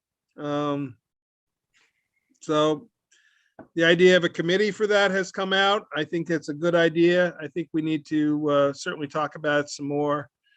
But all those things are exciting. Definitely would like to do a housing committee to review things. Aaron, we've talked about the agricultural committee for a number of years. I want to try to get that going this year. So those are just my thoughts of some things that are ongoing, but let me turn it over to you guys and get some brainstorming going from you guys. Whoever wants to go first. I'll go. I would really Okay. love to see a housing committee formed, especially now being the liaison for housing. I know that that's going to be quite a big chunk of work to do. And also, Mike, can you email me the two gentlemen's names that you said earlier, their contact information? I know one Yes. was Dennis Doyle. I couldn't Dennis write the other Doyle one fast enough. Bert Bert Samuelson. They're both county planning office.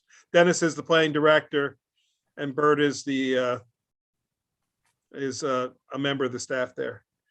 Perfect. Which also, something else popped into mind, obviously with Michael, broadband and infrastructure of that.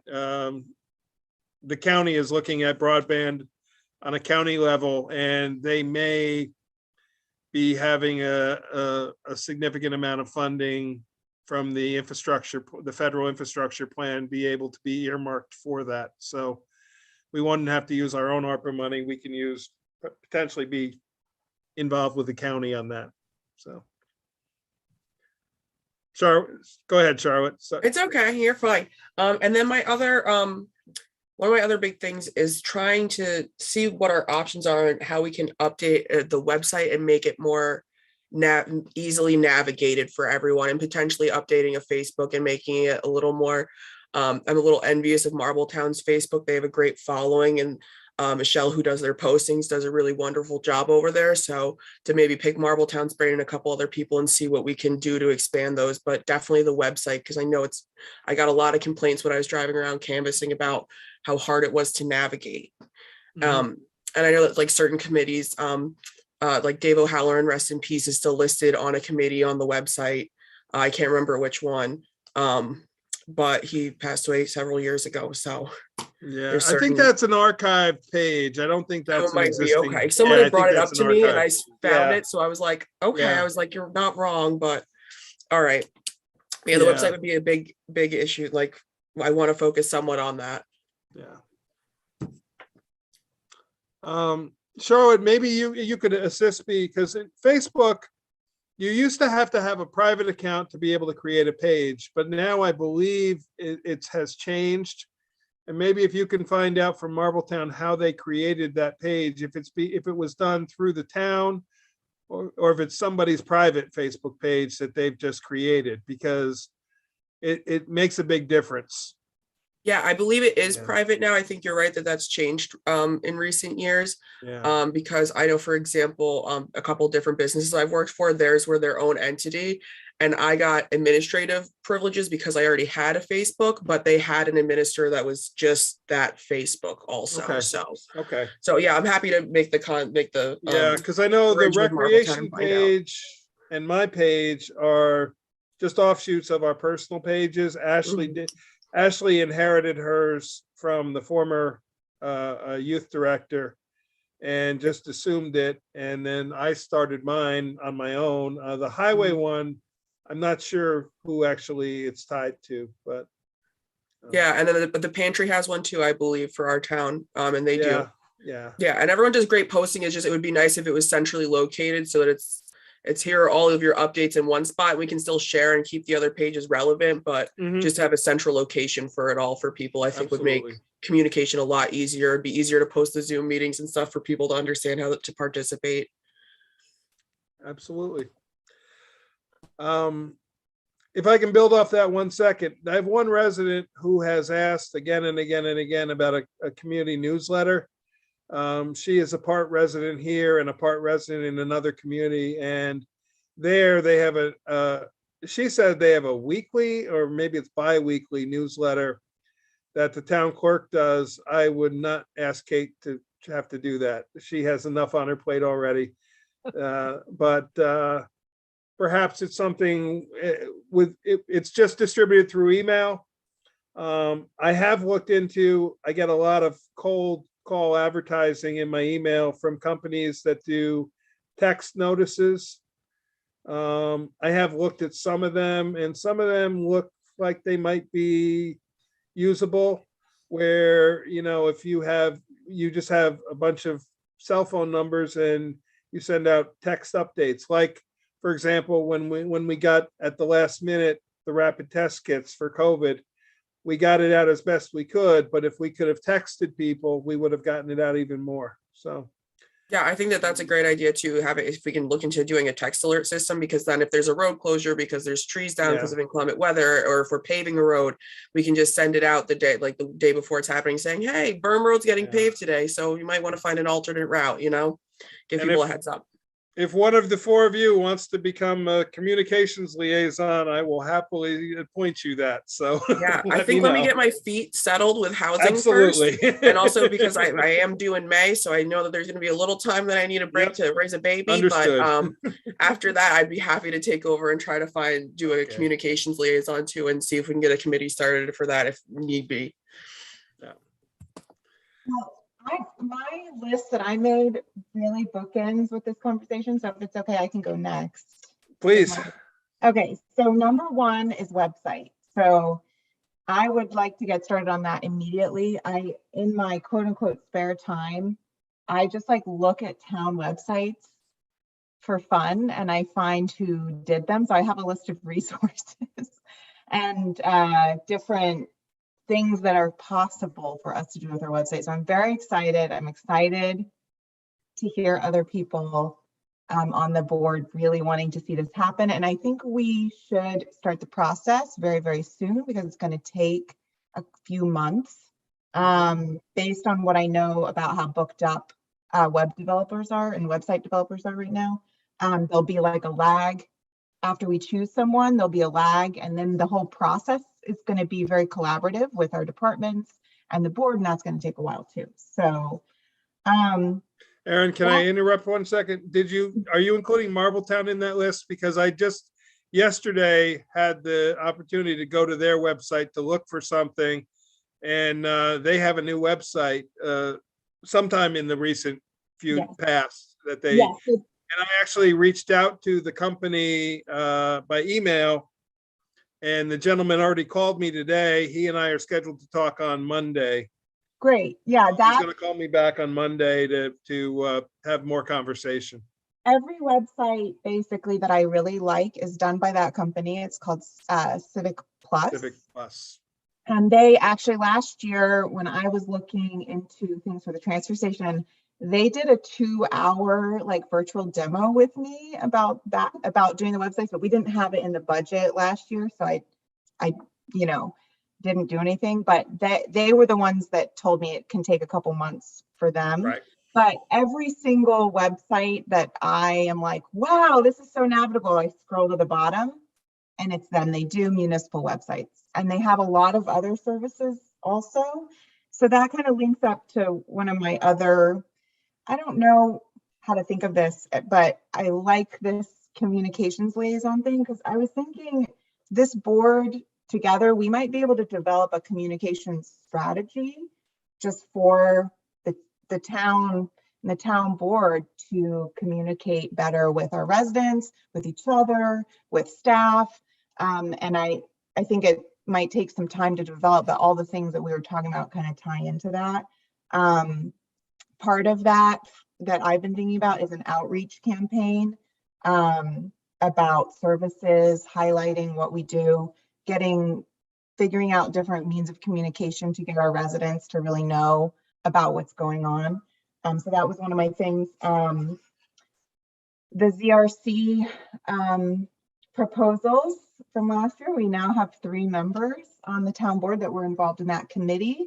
I'd like to see us start to consider some of those, but also include some of the housing issues, which were not a huge focus of the work of the ZRC, though we do have the accessory apartment, the accessory dwelling unit draft law, which I think could be something that we could pass pretty quickly. Then, of course, Mike brought some of the things Mike already said, just to echo, is the buildings and infrastructure, both our buildings conditions, and then finding a new site to have something that would suit our needs better, but also that the town could grow into. This is a small one, but I was talking with the recreation department, and we were talking about how we have this amazing community center, but you can only really use it if you're going to an event there. So this would be up to this board, but we were talking about maybe opening it up on a regular basis, that maybe like a town board member could be there. You could have like coffee with a town board member, but then also people could go and use the community center or the playground equipment. And that was just like, it's a very small thing, but I thought that was a neat idea, as having, once every 2 weeks or once a month, people could use the Wi-Fi or, but it was just a thought like, oh yeah, the community center is not open to the public. Really, it's open when you do an event there. Then updating the tech and some of the systems at the transfer station. It's just an ongoing thing, but always have a goal to improve the systems there. The Climate Smart Committee, we created the Climate Smart Committee last year, but we have not populated it. So I would love to do that and get started on the benchmarking that the Climate Smart Community Program does. The Ag Committee, like you mentioned, Mike, and then also this kind of ties into the ARPA funding, but I wanted to throw it out there. I think it'd be cool if we did this would cost a lot of money, so I don't know if it's possible, but to do the sewer and water feasibility study for the hamlet in Accord.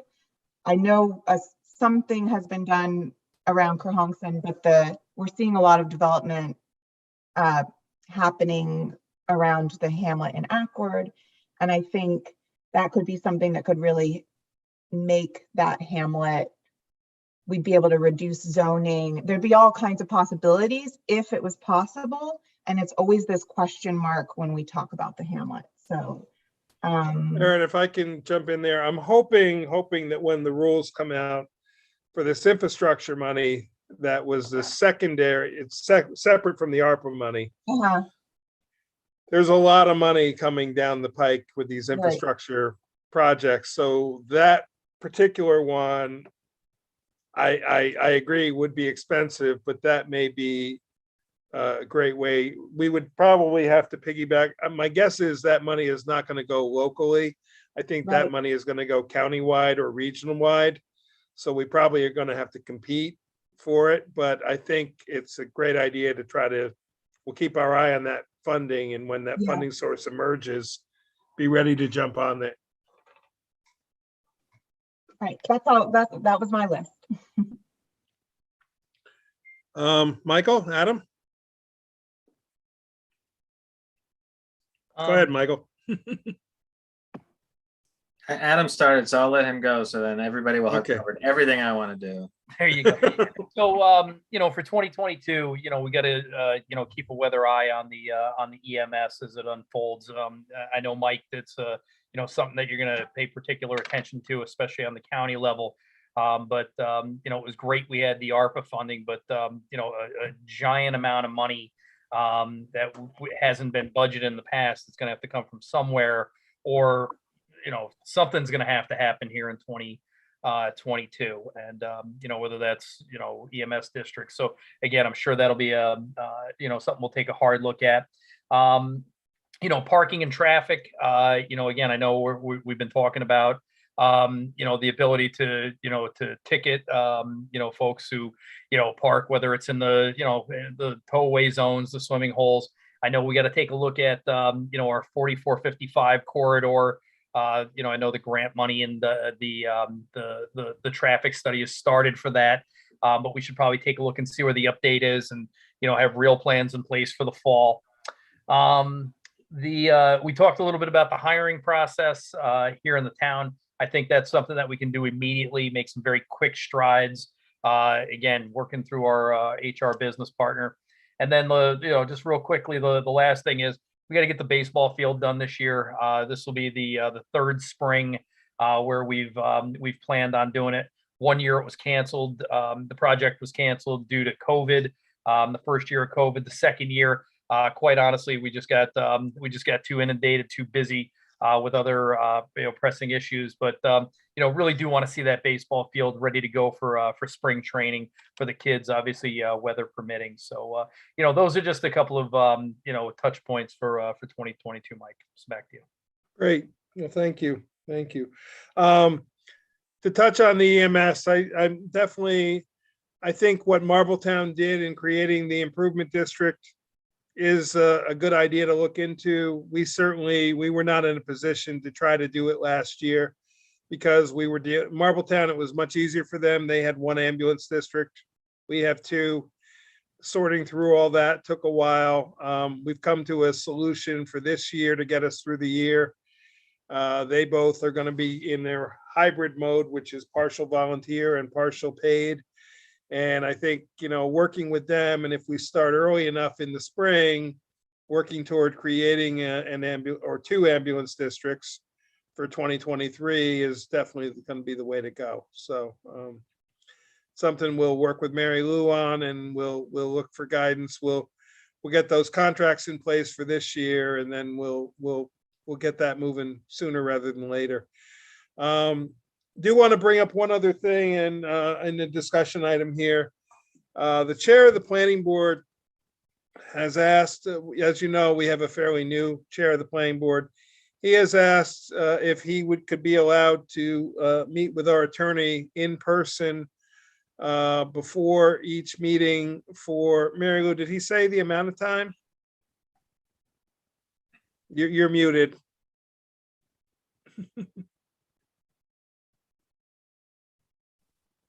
I think it's going to depend on the number of applications, really. Okay. Yeah. Could be an hour, could be 2 hours. Yeah, if we meet in person, you're adding my travel time. Right.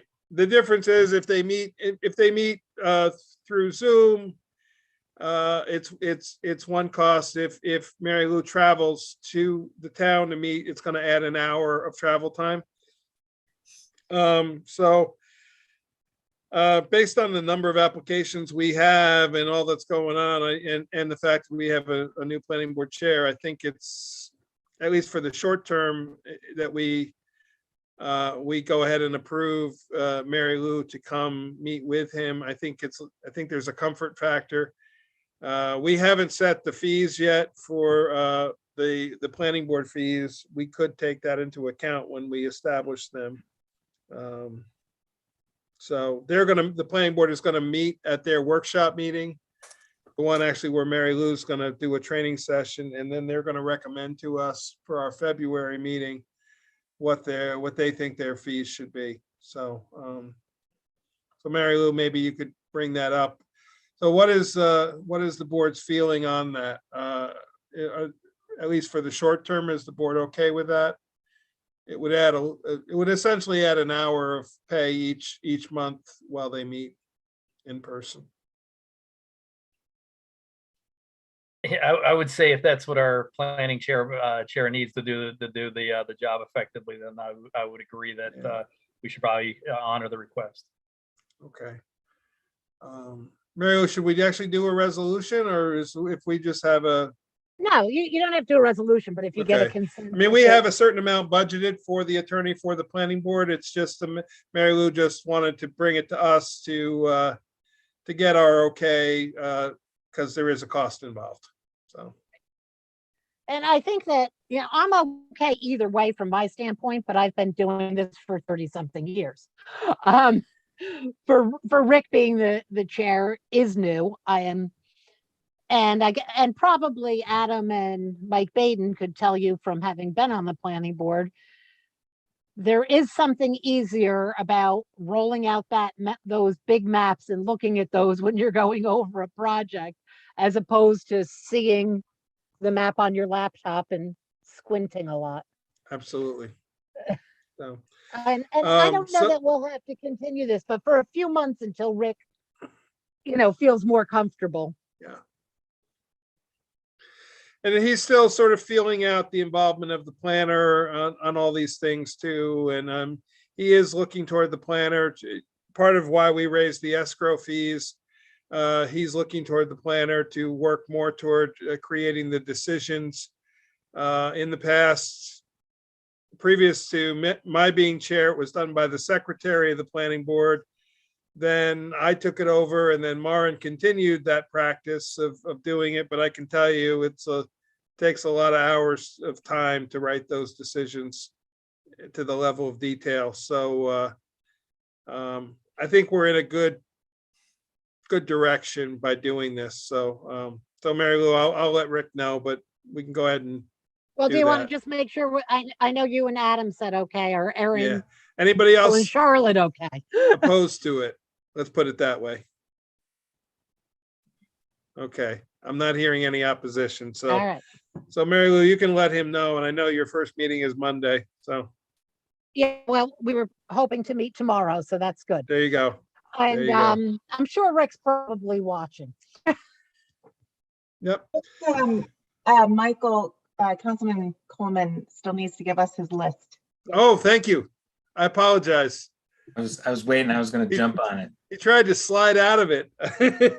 Well, as predicted, I knew Councilman Paddock would take at least one of my priorities. So agree with everything everyone said. The website, definitely 100% want to see fixed. I love the idea of making ourselves available to people in town in a less formal way, where we can just talk about issues in town, get ideas from them. I think, the more we can look at committees and tapping into some of the talent in town, even if it's just informally to get some ideas, I think that's going to be important.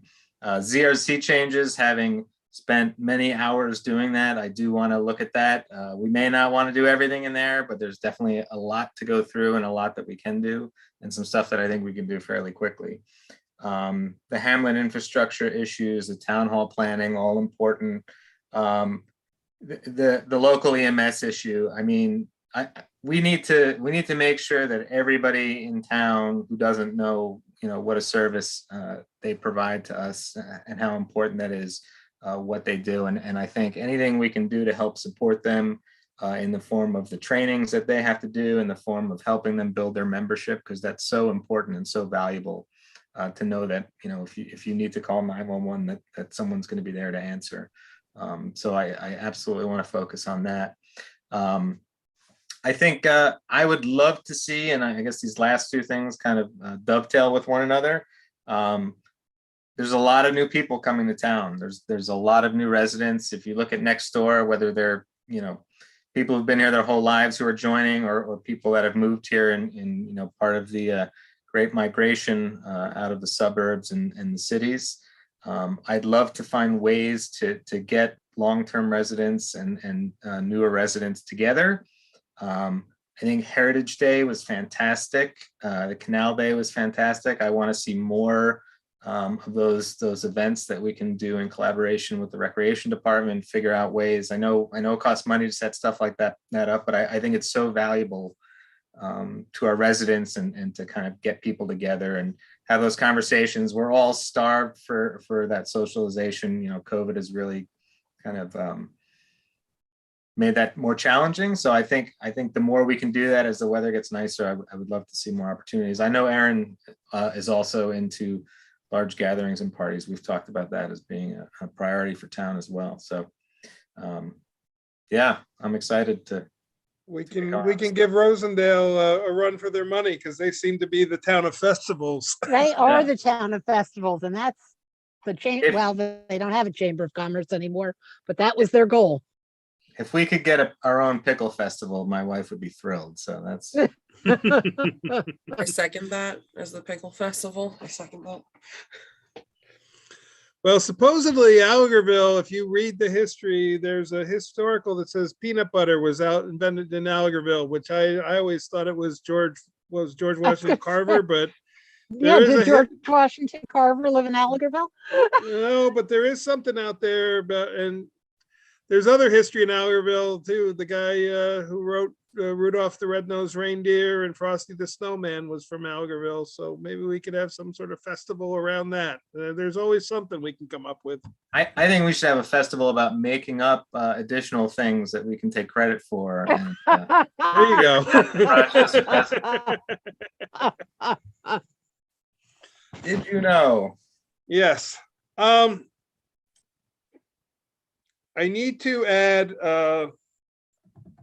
a short executive session to discuss an item involving an employee. So what I'd like to do is do the memoriam. Then the problem is we have to come back from executive session to adjourn the meeting. So what I'm going to do is we'll do the memoriam. I'm going to quickly set up another Zoom link. We can close this meeting. I'll email all of you the new Zoom link for the executive session. My apologies, but it's a time sensitive matter. With that being said, we'd ask for the memoriam tonight is in memory of Patrick A. Denon, who was Kate's uncle, Nelson DeGandier, Robert G. Lyons, Christopher Richard Charles Van Tassel, David Wayne Seymour Sr., Sandra J. Simpson, Bonnie Irene Landon Damon, Joseph G. Kraft, and we continue to think about the people suffering worldwide from the COVID virus. So with that, I'd like to make a motion that we go into executive session for the two matters, the discussion of matters regarding particular employees' vacation time. And the second item is discussion of matters of a particular employee's town position. So if I have that motion, or I'll make that motion. Do I have a second? I'll second. Okay. Kate, if you want to do the roll call vote. Councilman Coleman, Aye. Councilwoman Anowen, Aye. Councilman Paddock, Aye. Councilwoman Smeeseth, Aye. Supervisor Baden. Aye. Okay, so I'm going to end this session. I'm going to send each of you an email. Kate, I do not need you to come back into the meeting, so I'm not going to email Right. you. Thank you. Mary Lou, I do need you for one of the items, but not the second one. So, Okay, put me on first. yep, I will. Okay, so we're going to end this and I'll see you all in a moment.